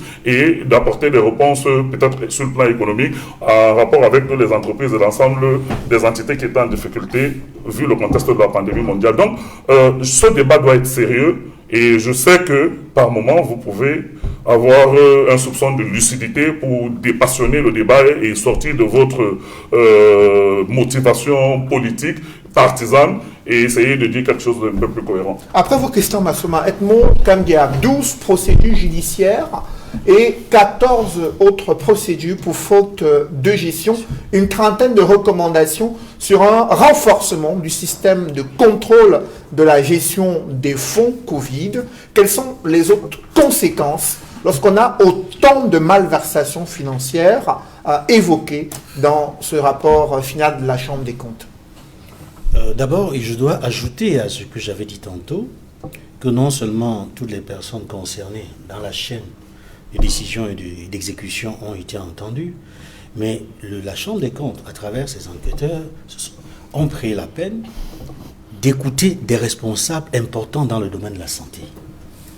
Lorsqu'ils ont fait leur travail, ils ont écouté le président de l'ordre des médecins, ils ont écouté le vice-président du conseil de l'ordre des pharmaciens, ils ont écouté la présidente du conseil scientifique des urgences de santé publique. Ils ont écouté un expert en économie de la santé. Ils sont allés sur le terrain dans les 10 régions du pays. Ils sont allés dans les hôtels qui sont censés avoir accueilli des malades de Covid pour vérifier effectivement s'il y a eu des malades de Covid dans ces hôtels. Ils ont écouté des infirmières. C'est pour vous dire le rôle d'enquête méticuleuse qu'ont mené les enquêteurs de la Chambre des comptes. Maintenant, sur votre question, M. Noufele, 12 procédures en justice au TCS, 14 procédures qui vont dans le sens des fautes de gestion, pour laquelle la Chambre des comptes elle-même elle est compétente. Maintenant, la question de savoir, est-ce que le tribunal criminel spécial va faire son devoir, c'est-à-dire la procédure est déjà en justice. Et c'est une procédure pénale pour laquelle, dans le rapport d'étape déjà, la Chambre de compte, les enquêteurs indiquaient que ces dossiers-là peuvent aller au tribunal criminel spécial. Et ces dossiers sont effectivement au tribunal criminel spécial. Pour l'instant, on attend seulement l'aboutissement des dossiers qui sont au tribunal criminel spécial. Maintenant, pour les procédures qui concernent les fautes de gestion, nous savons que la Chambre des comptes, c'est l'un des démembrements, n'est-ce pas, de la Cour suprême. Elle s'occupe du jugement des comptes. Elle va gérer les dossiers qui concernent les comptes pour les cas de faute de gestion. Maintenant, pour la suite, par rapport notamment au FMI ou à l'image du Cameroun à l'extérieur, est-ce que le travail mené par la Chambre de comptes va laisser dans l'opinion nationale comme internationale qu'il y a quand même une volonté de rechercher la vérité et de punir les responsables, auteurs, co-auteurs et complices des détournements de fonds? Je peux dire oui, par rapport au travail qui a été mené par les enquêteurs de la Chambre de comptes. Il y a une volonté qui est recherchée. Quand on lit ce rapport, on sent la volonté de punir les coupables, les auteurs coupables, complices des détournements, des malversations financières. Et c'est une bonne image pour le Cameroun. C'est bien de le souligner. Nous le soulignons toujours quand quelque chose est fait et qui est bien. C'est bien. Nous le soulignons. C'est grâce au président. Et c'est vous qui avez condamné la Chambre de comptes. Ici, là, vous l'avez. Je vous en prie. Condamné. Donc, je dis qu'il y a le compte. Je sais donc. Edmond Kamdia a la parole. Oui. Je sais donc le rapport de la Chambre de compte nous rassure. Non seulement sur la qualité du travail, sur la manière dont le travail a été mené, sur les personnes qui ont été auditionnées, contactées, y compris, je le disais tantôt, un cabinet d'expertise comptable et d'audit. Maintenant, est-ce que la justice pourrait aller jusqu'au bout dans le cadre de cette affaire où il y a au moins 4 ministères au banc des accusés, selon la presse? Nous souhaitons, je dis bien nous souhaitons, que le tribunal criminel spécial aille jusqu'au bout.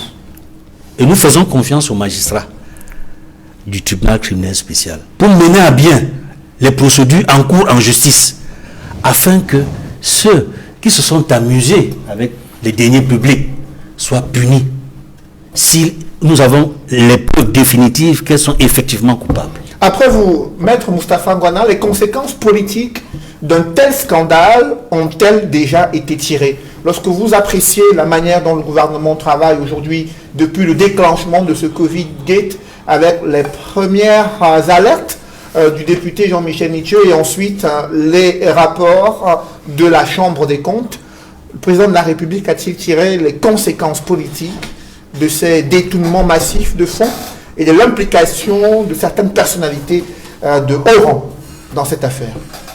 Vous constatez avec moi que contrairement à la rhétorique de M. Meka, qui passe le clair de son temps à encenser le président de la République, on a le sentiment qu'on ne peut plus tiède depuis que les récriminations sont faites dans le cadre de ces détournements aussi bien de la CAN que du Covid-Gate.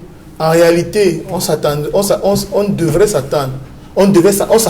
à ce que les jours, c'est-à-dire que les jours qui suivent, ou bien au lendemain du rapport, même du rapport d'étape, que le président de la République prenne des mesures conservatoires. Parce que lorsque vous avez par exemple votre agent, que vous confiez par exemple une activité à un individu qui va manier des fonds, il doit manier les fonds, bien ordonner le maniement des fonds, et que des soupçons aussi graves sont portés contre lui ou bien contre eux, la première des choses à faire, c'est de prendre des mesures conservatoires. Et en quoi consistent les mesures conservatoires en l'espèce? C'est de leur reprendre leur tablier. On doit leur reprendre leur tablier.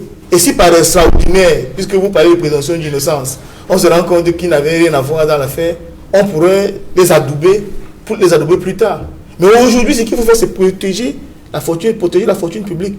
Et malheureusement, nous devons être tous unanimes, même Meka qui le soutient, que le président de la République tarde à agir. Je sais qu'il y a une expression RDP, c'est le temps du président. Mais je ne sais pas, finalement, lorsque vous agissez à contre-temps, la justice perd les faits escomptés. Parce qu'il y a également une mission thérapeutique. Parce qu'il faut pouvoir sanctionner pour que les autres puissent en prendre de la graine, que les autres puissent en tirer des leçons, pour que ces comportements déviants s'arrêtent. Mais on a le sentiment, avec ce silence-là, qu'il y a une espèce d'encouragement implicite à la course, à l'enrichissement illicite. Vous savez, par exemple, qu'il y a des individus qui ont été patrons de 2 task force. Et malheureusement, à chaque fois qu'on a fait des task force, on a le sentiment, et on n'a pas que le sentiment. Il y a des relents de détournement qui sont mis en perspective. Donc, on attend que le président de la République soit plus réactif, qu'il soit plus proactif et qu'il pose des actes qui aillent dans le sens de la sauvegarde de la fortune publique. Et malheureusement, en l'état, on a le sentiment que c'est plutôt une espèce de prime à la mauvaise foi. Parce qu'il ne faut pas être surpris que Mme Ouda Malachi soit également fait ministre d'État dans quelques jours. Parce qu'en réalité, il semble que plus vous voulez, plus on vous adoube. Le ministre de la Santé, qui bénéficie de la présomption d'innocence, le porte-parole du gouvernement l'a rappelé, mais ces détournements massifs des fonds, André Luther Meka, suscitent l'exaspération des Camerounais de la diaspora. Ils ont manifesté, ils étaient très nombreux hier à Paris, en France, pour dénoncer cette malgouvernance financière, pour réitérer leur soutien aux nombreux activistes, militants politiques, incarcérés et placés en détention arbitraire, selon eux, depuis plus de 9 mois. Comment avez-vous apprécié cette grande mobilisation des Camerounais de la diaspora à Paris, en France? Je voudrais d'abord dire que le chef de l'État est l'incarnation de la rigueur. Parce que tout ce qui se passe aujourd'hui en termes de rigueur, en termes de poursuite, en termes de sauvegarde de la fortune publique est impulsé par le chef de l'État. Le chef de l'État n'a pas attendu les injonctions du FMI comme le clament les opposants pour lancer les problèmes de la SIC, les problèmes de corruption au MINDEF, à la CRTV, un peu partout, et ceux qui sont un peu au BBJet. Donc le chef de l'État est l'incarnation de la rigueur. Et je crois qu'aujourd'hui, nous devons encourager le président Paul Biya à rester sur cette ligne. Contrairement à d'autres partis politiques où il y a des scandales également de suivi au niveau, n'est-ce pas, du MRC, où nous n'avons jamais eu de conclusion, où jusqu'à présent, les membres de ce parti s'étripent sur les détournements qu'il y a eu dans ce cadre-là. On n'a jamais vu de sanction, on n'a jamais vu une vérité claire ou, n'est-ce pas, une audition judiciaire par rapport à cette étape-là. Donc, il est important d'abord de dire que le président Paul Biya incarne la rigueur. Je voudrais rassurer les Camerounais du fait que chaque fois, et nous l'avons constaté, chaque fois qu'il y a eu maille à partir avec la fortune publique, le président Paul Biya réagit avec efficacité. Et c'est important de le dire, je prends les Camerounais à témoin. En ce qui concerne la manifestation qui s'est passée à Paris, je suis exaspéré. Exaspéré du fait que les Camerounais sont dans le dénigrement systématique de leur pays et prennent notamment comme caution ou comme épouvantail la communauté internationale ou les grandes puissances. Et il est important que les Camerounais le sachent et que cela soit pris pour dit. Les problèmes du Cameroun, les problèmes de l'Afrique ne vont jamais se résoudre en France, en Belgique, aux États-Unis. Les problèmes du Cameroun vont se résoudre au Cameroun. Et il ne faudrait pas transformer notre pays en un champ de libertinage, en un champ de no man's land où on ne respecte pas la loi. Je crois qu'aujourd'hui, si même l'opposition a vocation à arriver au pouvoir, ils doivent militer pour que le respect des lois soit effectivement effectif dans notre pays. Et en quoi ces gens ont violé la loi?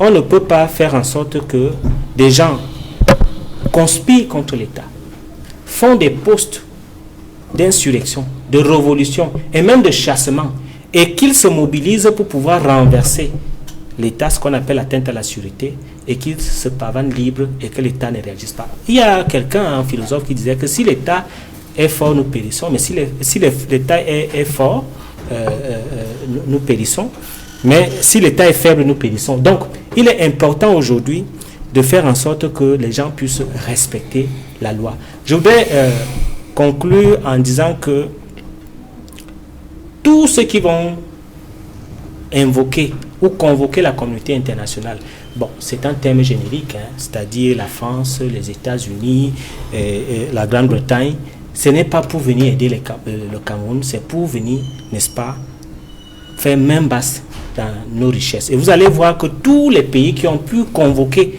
la communauté internationale ont pu, n'est-ce pas, être assaillis, ont été pillés dans leurs richesses. Je crois qu'il y a des images qui circulent dans les réseaux sociaux de tous ces pillages, et nous demandons aux Camerounais d'être très vigilants. C'est pour ça que je reste très très lié à certains Camerounais qui ont compris les enjeux et qui restent soudés face à leur parti, face à leur président, le président Paul Biya, pour sauvegarder la paix. Oui, André Luther, j'aimerais que d'autres réagissent sur cette question importante.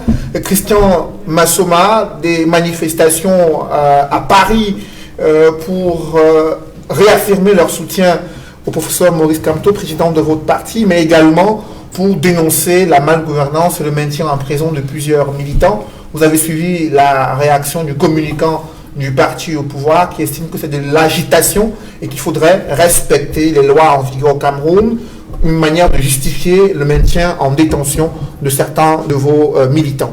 Comment vous réagissez? D'abord, je voudrais lui dire qu'il n'y a aucune violation de la loi de la part des personnes qui ont manifesté, c'est-à-dire nos frères et sœurs de la diaspora. Si les Camerounais avaient la possibilité de manifester au Cameroun et que le régime du RDPC incarné ici sur le plateau par M. Meka ne réprimait pas systématiquement la volonté de l'opposition de pouvoir manifester ou exprimer son ras-le-bol par rapport à la gouvernance qui est symbolisée aujourd'hui par ce Covid-Gate que nous évoquions, il verrait des manifestations pacifiques aujourd'hui avec des millions de Camerounais pratiquement tout le week-end. Alors, parce qu'au Cameroun, ils violent leurs propres lois sur les manifestations publiques et les libertés publiques et qu'ils empêchent systématiquement l'opposition de s'exprimer, nos frères de la diaspora qui bénéficient d'un régime juridique favorable dans les pays d'accueil sont obligés de s'exprimer pour témoigner leur solidarité avec ceux qui sont restés ici et qui sont systématiquement sous le coup de la répression. Je vais demander à M. Meka de nous dire ce que Olivier de Bounissac fait en prison, ce que le professeur Foguet fait en prison, juste parce qu'ils ont exprimé une opinion contraire à la vôtre, juste parce qu'ils ont dit que la gouvernance actuelle est en train de nous mener tout droit dans le mur et qu'on ne peut pas continuer comme ça et que nous allons manifester pour dire que nous ne pouvons pas continuer comme ça. Ils se retrouvent être privés de liberté pendant 9 mois, pendant 1 an. Ce n'est pas acceptable. Ce n'est pas l'État et la République que vous voulez léguer à vos enfants. Ce n'est pas cet État qui est caractéristique de l'État de droit. L'état de droit est un état où la contradiction est la chose la plus partagée par les citoyens. Ça veut dire que si vous êtes au gouvernement, vous acceptez que l'opposition démocratique puisse exprimer librement sa voix à travers les manifestations et tous les autres modes de voix et d'expression pacifique. Le MRC a choisi une voie pacifique pour exprimer son idéal politique. Et jusqu'à maintenant, nous avons respecté l'ensemble de nos recommandations en matière d'idéal politique que nous incarnons. Pourquoi est-ce que vous autorisez les manifestations de certains partis politiques de l'opposition, tels que certains qui se sont créés sur l'OTAN récemment? Je ne vais pas les citer ici, mais leurs manifestations sont autorisées. Pourquoi les manifestations du MRC bénéficient toujours de cette présomption de trouble à l'ordre public qui est en réalité un artifice pour que vous ne puissiez pas voir la mobilisation incroyable du peuple camerounais à travers le projet politique que nous conduisons et qui est incarné par le professeur Maurice Kamto. Donc, ceux qui ont manifesté à Paris ont fait ce que ceux qui sont ici souhaitent faire au quotidien.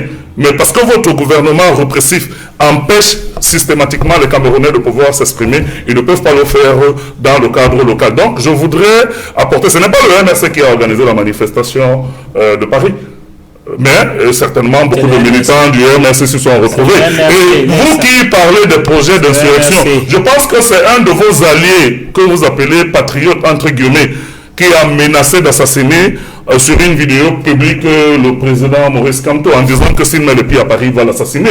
Et il a pris la communauté camerounaise et internationale à témoin. Voilà vos amis. Et celui qui voilà vos amis. Donc il faudrait que vous fassiez attention. Celui qui a nous sommes dans une république. Et la république que nous voulons doit être l'incarnation des valeurs républicaines et des idéaux démocratiques. Et ce n'est pas le cas aujourd'hui parce que quand nous regardons ce qui a été décrié hier, c'est-à-dire la pérennisation de la guerre au nord-ouest au sud-ouest, l'emprisonnement des hommes politiques de l'opposition et des activistes politiques, c'est des choses que vous devriez condamner, même si vous êtes du RDPC. Parce que demain, M. Meka, est-ce que vous vous imaginez que parce que vous avez une opinion contraire à la mienne et que le MRC arrive au pouvoir, que nous allons vous prendre pour vous jeter en prison? Non, il faut arrêter cela. Ce qui est en train de se passer dans ce pays, non, tout se fait dans le respect de la loi. Nous ne sommes pas des personnes au MRC, contrairement à vous, au RDPC, qui certes fait passer les lois à l'Assemblée nationale, mais ne savez ni les lire ni les interpréter. Croyez-nous, chez nous, nous respectons les lois et nous sommes profondément ancrés dans l'esprit de la loi républicaine, pas dans l'esprit de la gabégie qui symbolise votre parti politique. Après vous, j'aimerais avoir la réaction d'Aristide Monod sur cette nouvelle mobilisation des Camerounais de la diaspora à Paris, en France. Vous avez vu ces images de milliers de manifestants exprimer leur ras-le-bol par rapport à la dégradation de la situation socio-politique dans leur pays. Quel message cela renvoie-t-il au pouvoir en place? Est-ce que cette mobilisation de la diaspora peut influencer la politique du gouvernement camerounais? Avec votre permission, Sikrik, je vais rapidement rattraper mon petit temps de parole sur le premier sujet parce que les autres ont eu droit à 2 prises de parole. Pour dire tout simplement que pour ce qui est des attentes de ce qui a été fait qui a été débuté par la Chambre des comptes, je pense que je ne rentrerai pas dans la posture triomphaliste de l'aîné Edmond qui pense que cela pourra... Moi, je reste un peu dubitatif, un peu modéré parce que je sais que nous sommes dans une logique de ce que certains sont en train de théoriser actuellement l'obia carbonal à Bob, c'est-à-dire qu'on a toujours fait ainsi et rien ne nous est arrivé. Donc, on peut tout simplement chercher à transcender ou à contourner la pression des bailleurs de fonds internationaux et après, on ferme tout simplement le chapitre. Il faut également dire qu'on peut facilement trouver une issue. Nous avons parlé de M. Manaouda qui est en fait présumé, vous avez bien fait de le préciser. On peut le balancer comme le Barabas et puis on passe sur l'affaire et pourtant on sait bel et bien que au fond c'est toute une chaîne. Donc voilà quelques précisions que je voulais apporter. Pour ce qui est de la marche de Paris, je dirais que c'est l'expression d'une jeunesse camerounaise très révoltée au-delà des questions partisanes. Parce que moi, j'ai l'impression que ce qui s'est passé hier, ce qui s'est toujours passé, va au-delà des appartenances partisanes. Certes, vrai, on voit le MRC et allié en avant, mais au fond, moi, j'ai l'impression que ce sont des Camerounais, indépendamment de leur filiation partisane, qui décident comme ça de manifester leur ras-le-bol de ce qui se passe dans notre pays. Pourquoi ces enfants sont en exil socio-économique, parce qu'il y a ceux qui sont en exil socio-économique, c'est-à-dire qu'à l'intérieur du pays, ils n'ont pas eu la possibilité d'avoir accès à ce que l'État devrait normalement leur garantir, et ils ont décidé d'aller braver la Méditerranée, de braver les intempéries des déserts africains pour rejoindre l'Eldorado et pouvoir se constituer une vie là-bas. Et Dieu seul sait dans quelles conditions ces enfants vivent. Certes, vrai, il y a la brocante qui revient permanemment au pays, mais il faut dire qu'on ne peut pas être mieux que chez soi. Pourquoi ces enfants sont de ce côté? Pourquoi est-ce qu'ils sont dans ces exils socio-économiques, ces exils politiques? Il faut que le président de la République prenne cela comme un message des enfants qui fuient au quotidien le pays, la fuite de la ressource humaine, la fuite du capital humain. Et c'est comme ça que nous perdons des génies, c'est comme ça que nous perdons des talents, c'est comme ça que nous perdons en fait ceux-là qui doivent normalement apporter un soutien au développement de notre pays. Ça, c'est le premier message. Le deuxième message, c'est la détermination en fait des Camerounais de la diaspora qui veulent comme ça sauver l'honneur de ceux qui sont ici à l'intérieur ou alors relever le défi parce que comme venait de le rappeler tout à l'heure le membre régional du MRC, nous sommes dans un système un peu fermé avec une certaine brimade, ma foi, très avancée de l'opposition. L'opposition radicale, hein, pas l'opposition de convenance qui joue tout simplement le jeu du régime, mais l'opposition radicale. Et c'est un fait, au Cameroun, toutes les libertés politiques ne sont pas assez garanties. Et ces enfants de la diaspora ont donc décidé, comme on le dit au quartier, de marquer le régime, d'être balle au pied avec le régime, utiliser la liberté que leur offre l'espace dans lequel ils ont décidé d'aller se réfugier pour marquer leur désaccord et pousser le régime à bout. Donc c'est également quelque chose qui va forcément inspirer ceux qui sont à l'intérieur. Donc par mimétisme, on peut se retrouver avec des situations de reproduction domestique ou reproduction locale de ce qui s'est passé à Paris. Autre élément à retenir, c'est en fait la posture du président du mouvement pour la renaissance du Cameroun, parce qu'au-delà de tout, on sait bel et bien qu'il a été l'épicentre de cette manifestation, comme toutes les autres qui ont eu lieu dans le passé, dont le professeur Maurice Kamto, qui a d'abord pris le soin de se désolidariser des extrémismes. Je l'ai demandé d'ailleurs sur mon compte Facebook que le président Paul Biya fasse également autant, qu'il appelle ces extrémistes à plus de retenue. Moi, personnellement, je prends l'aîné Lipote, Sosten Médard Lipote à témoin. J'avais reçu une promesse de mort d'un sympathisant du régime sur ma page. Il avait identifié là où je résidais à Aoudia. Il a dit, je vais vous régler les comptes. Donc, il y a également des extrémismes de ce côté-là. Il est également temps que le président de la République, président national du RDPC, prenne également les devants pour se désolidariser de ces extrémismes. Il s'est également désolidariser de la manifestation pour ne pas donner une certaine connotation émergiste à la chose. Et cela rejoint l'idée que je venais de soutenir tout à l'heure, que ce que nous voyons à Paris, ce que les voix discordantes qu'on trouve au Cameroun, qu'on trouve à l'extérieur, ces voix discordantes-là ne sont pas forcément les voix du MRC, ce sont des voix d'une jeunesse dans sa globalité qui, ma foi, est en train de manifester. Est-ce que ces voix peuvent avoir un écho au Palais de l'Unité ou bien dans la représentation diplomatique du Cameroun? Je pense que sous réserve du secret des visites du président de la République, on peut déjà dire que l'une des victoires de cette diaspora, c'est la réduction des séjours du président de la République à l'étranger. Vous savez bel et bien qu'à une certaine période, nous ne pouvions pas passer pratiquement plus de 3 mois sans que le président ne fasse un court séjour, long séjour, et surtout que personne ne savait là où il se trouvait. On disait tout simplement que le président est allé en Europe. L'Europe n'est pas un pays, un peuple doit savoir où se trouve son président. S'il est en Suisse, qu'on nous dise qu'il est en Suisse. S'il est en Allemagne, qu'on nous dise qu'il est en Allemagne, mais on disait généralement il a un court séjour en Europe. Et finalement, ça devenait un court long séjour.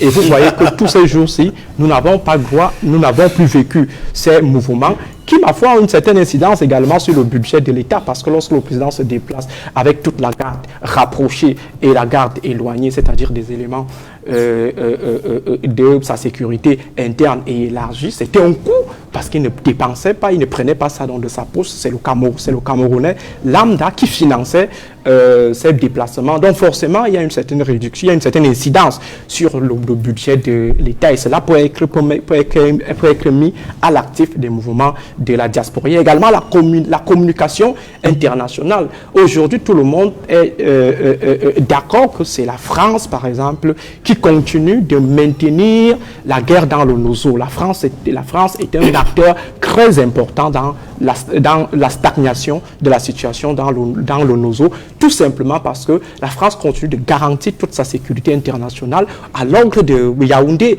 contrairement à ce que M. Meka disait tout à l'heure au sujet de la souveraineté du Cameroun, des choses du Cameroun qui doivent se gérer au Cameroun. Vous savez bel et bien que la première sortie du président de la République, sortie orale du président de la République sur la question du grand dialogue national, c'était à Paris, où il était parti rendre compte à M. Macron, et pourtant ce qu'on attendait, c'est que le président de la République fasse un discours sur le grand dialogue et qu'il nous dise quelles sont les options qui ont été retenues. Jusqu'ici, personne ne peut dire avec exactitude ce qui a été retenu parmi les différentes recommandations qui ont été arrêtées à l'issue du grand dialogue national. Donc, il y a également cette communication pour dire à la France qu'elle doit forcément arrêter de jouer le mauvais jeu et se mettre du côté des opprimés. Donc, je pense qu'il y a beaucoup de messages. Et maintenant, pour moi, ça rentre dans la vitalité,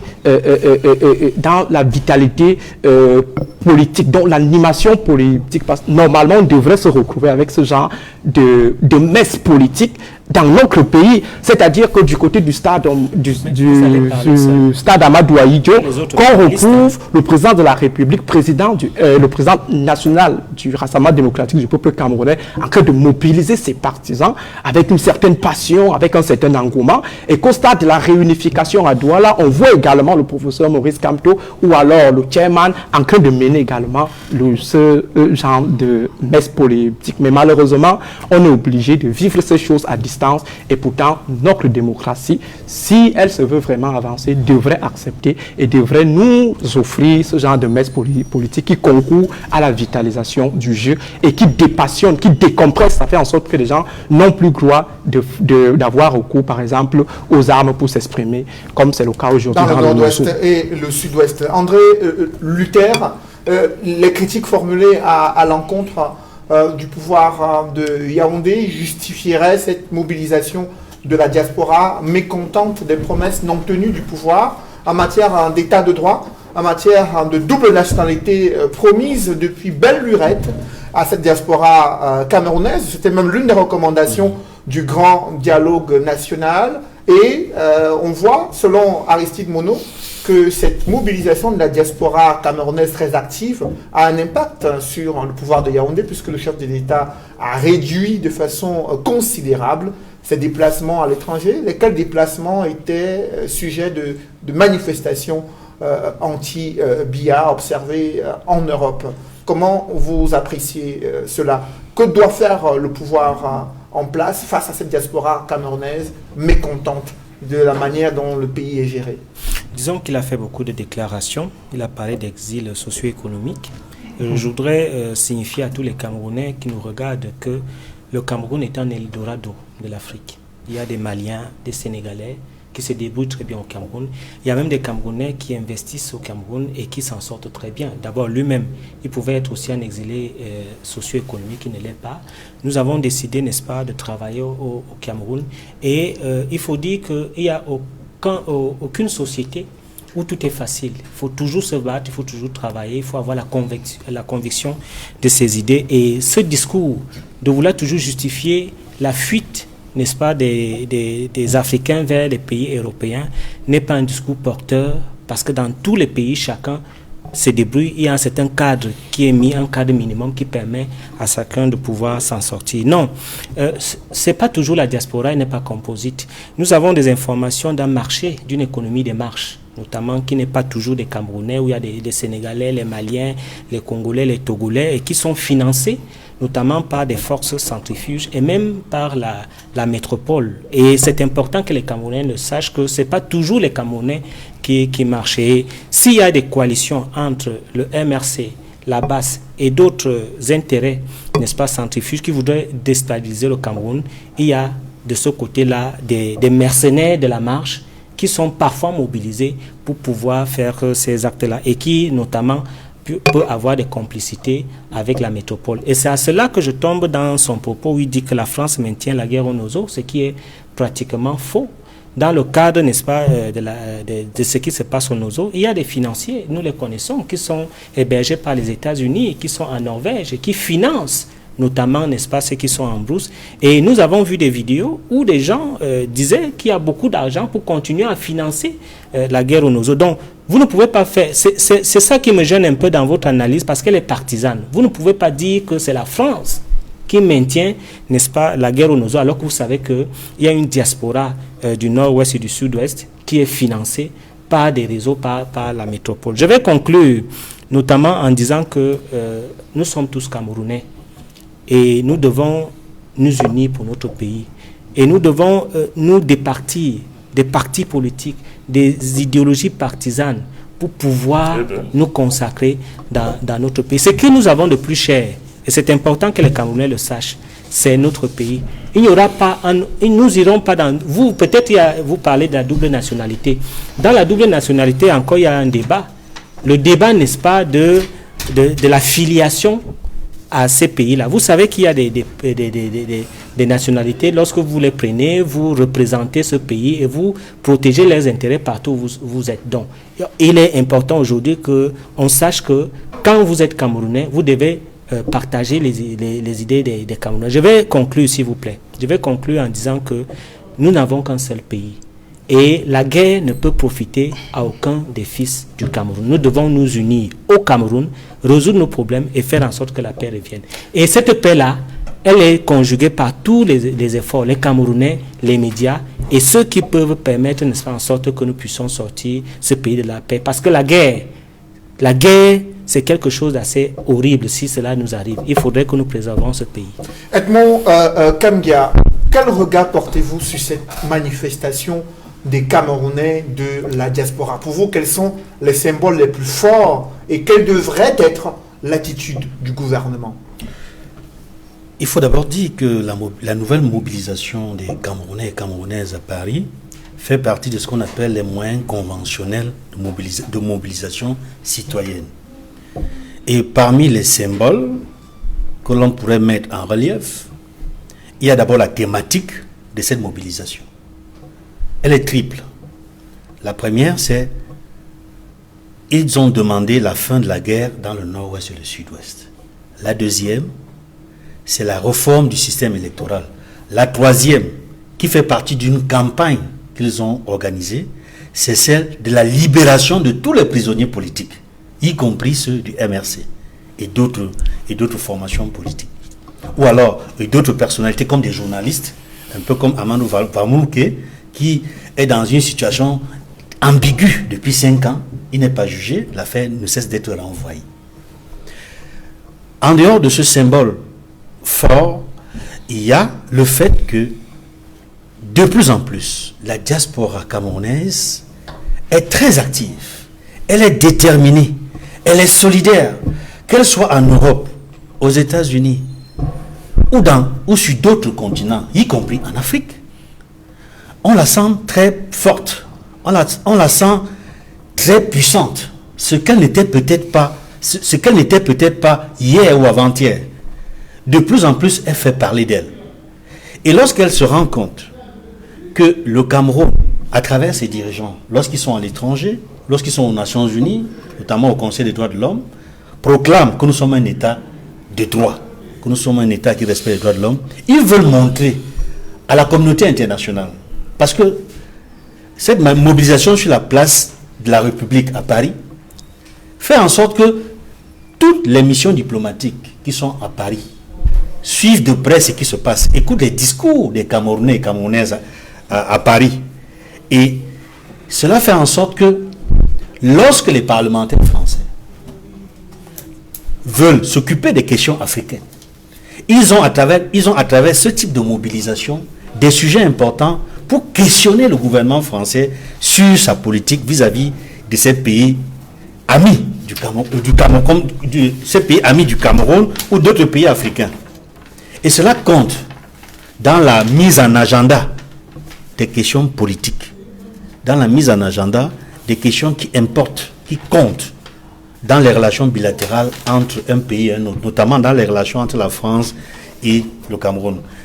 Je voudrais chuter pour dire que ce type de mobilisation fait en sorte que la France n'est pas indifférente. Même si les dirigeants français ne réagissent pas, ils observent. Et ça va compter d'une manière ou d'une autre dans les rapports entre le Cameroun et la France. Après vous, un dernier mot, Maître Moustapha Ngwana, lorsque vous voyez ces Camerounais de la diaspora qui se mobilisent, qui expriment leur mécontentement au regard de la situation socio-politique et sécuritaire dans leur pays, comment interprétez-vous cette nouvelle mobilisation et que faut-il faire pour réconcilier le Cameroun et une partie de sa diaspora qui s'est mobilisée? Les revendications qui sont formulées par les Camerounais de la diaspora sont des revendications on ne peut plus légitimes. Et je crois que tout gouvernement qui ambitionne d'inscrire son pays dans la pérennité, dans la paix qui est scandée ici, devrait absolument pouvoir y accéder. La fin de la guerre dans le Nozo ne dépend que d'une réelle volonté politique. Tout comme un code électoral consensuel ne dépend d'une réelle volonté politique. Et ce qui malheureusement semble faire défaut. Ce qu'il faut absolument dire également, c'est que en réalité, la diaspora doit pouvoir, par cette action, contaminer le peuple de l'intérieur. Le peuple de l'intérieur, malheureusement, on ne peut plus amorphe. Et on a parfois le sentiment, nous qui passons sur les panneaux de télévision, que nous sommes des victimes sacrificielles. Parce qu'en réalité, les populations qui doivent être éclairées par les discours que nous tenons parfois ici, les dimanches, semblent ne pas suivre. Ils sont dans une espèce de torpeur, de frayeur organisée par le camp de Meka, qui refuse absolument aux Camerounais de pouvoir se libérer du joug de l'oppression qui est mis en exergue depuis une quarantaine d'années, sinon depuis avant les indépendances. Donc ce qu'il faut espérer, c'est que le peuple camerounais prenne le relais, le peuple camerounais de l'intérieur prenne le relais pour faire des revendications véritables. Parce que la crise dans le Nozo et toutes les revendications sont faites impactent sur notre quotidien à tous. Aujourd'hui, notre pays est carrément dans l'impossibilité de pouvoir se développer sur le plan économique parce que la partie la plus importante de nos ressources va au ministère de la Défense. Et ça va au ministère de la Défense parce qu'il y a des guerres dans le nord-ouest et le sud-ouest. Nous tous sommes pour que la guerre puisse s'arrêter, mais il faudrait que le RDPC le veuille également. Nous avons demandé ici. Il y a eu un grand dialogue. Il y a eu un grand simulacre à Yaoundé. Il y a eu un grand simulacre à Yaoundé qui n'a aucunement été un grand dialogue national parce que les principaux acteurs n'ont pas été associés. C'était une causerie entre membres du RDPC. Et malheureusement, il n'y avait pas que le RDPC à cela. Malheureusement, quelques partis d'opposition qui se sont fait enfariner parce qu'en réalité, l'opposition y était, la société civile y était. Et je dis même la formation politique à laquelle j'appartiens était au grand dialogue national, mais aujourd'hui, en interne, nous sommes tous unanimes que ce fut une erreur d'aller au grand dialogue national parce qu'il ne nous a rien apporté et que toutes les propositions qui ont été faites par l'opposition en vue de sortir de la crise, malheureusement, n'ont pas été pris en compte. C'est faux, monsieur. Une question aussi, par exemple, notre diaspora, par exemple, qu'est-ce que ça nous coûterait de leur accorder la double nationalité? Parce que malheureusement aujourd'hui, la plupart des pays africains sont développés par la diaspora. Un pays comme le Mali dépend constitutionnellement pour son équilibre de sa diaspora. Il faudrait que le Camerounais également puisse venir investir dans le pays. Vous imaginez qu'un Camerounais qui va aux États-Unis, il s'est enrichi, il ne peut pas acheter un terrain au Cameroun sans autorisation du ministre du MINCAF. Du ministre de Calas, il demande la foncière. Tout ça dit qu'il y a des blocages même pour l'investissement des originaires du Cameroun dans le pays où ils sont nés. Donc, il y a des petites choses qui ont été réclamées. Le RDPC ne veut pas que ça puisse changer. Donc, il ne faut pas être surpris qu'après le grand dialogue national, malheureusement, la crise se soit démultipliée tel que c'est le cas aujourd'hui. Donc, nous sommes tous... C'est pour des intérêts égoïstes. Pour le partage du pétrole et toutes ces invasions prédatrices. On vous nommera encore à l'université. Non, c'est pas ça. Non, le problème est que vous aurez encore de poste à l'université. Vous faites la démagogie. Non, vous faites la télévision, fait la démagogie. C'est vous qui faites la démagogie. Vous espérez que vous serez nommé. Quand vous aurez soutenu votre thèse, en leur disant que je ne vais pas parler. Votre thèse, mon jeune ami Meka, vous serez encore nommé à l'université. C'est ça. Parce que vous avez déjà soutenu votre thèse. Messieurs, c'est la fin de cette émission que vous invite à poursuivre ce débat dans la troisième partie, juste après la fin de l'émission Droit de réponse. Merci André Luther et Edmond Kamga d'avoir participé à ce débat. Je vous dis également merci messieurs Maître Moustapha Gouana, Aristide Mono et Christian Massoma d'avoir participé à cette émission. Mesdames, messieurs, merci de l'avoir suivi et merci de rester sur Equinox Télévision.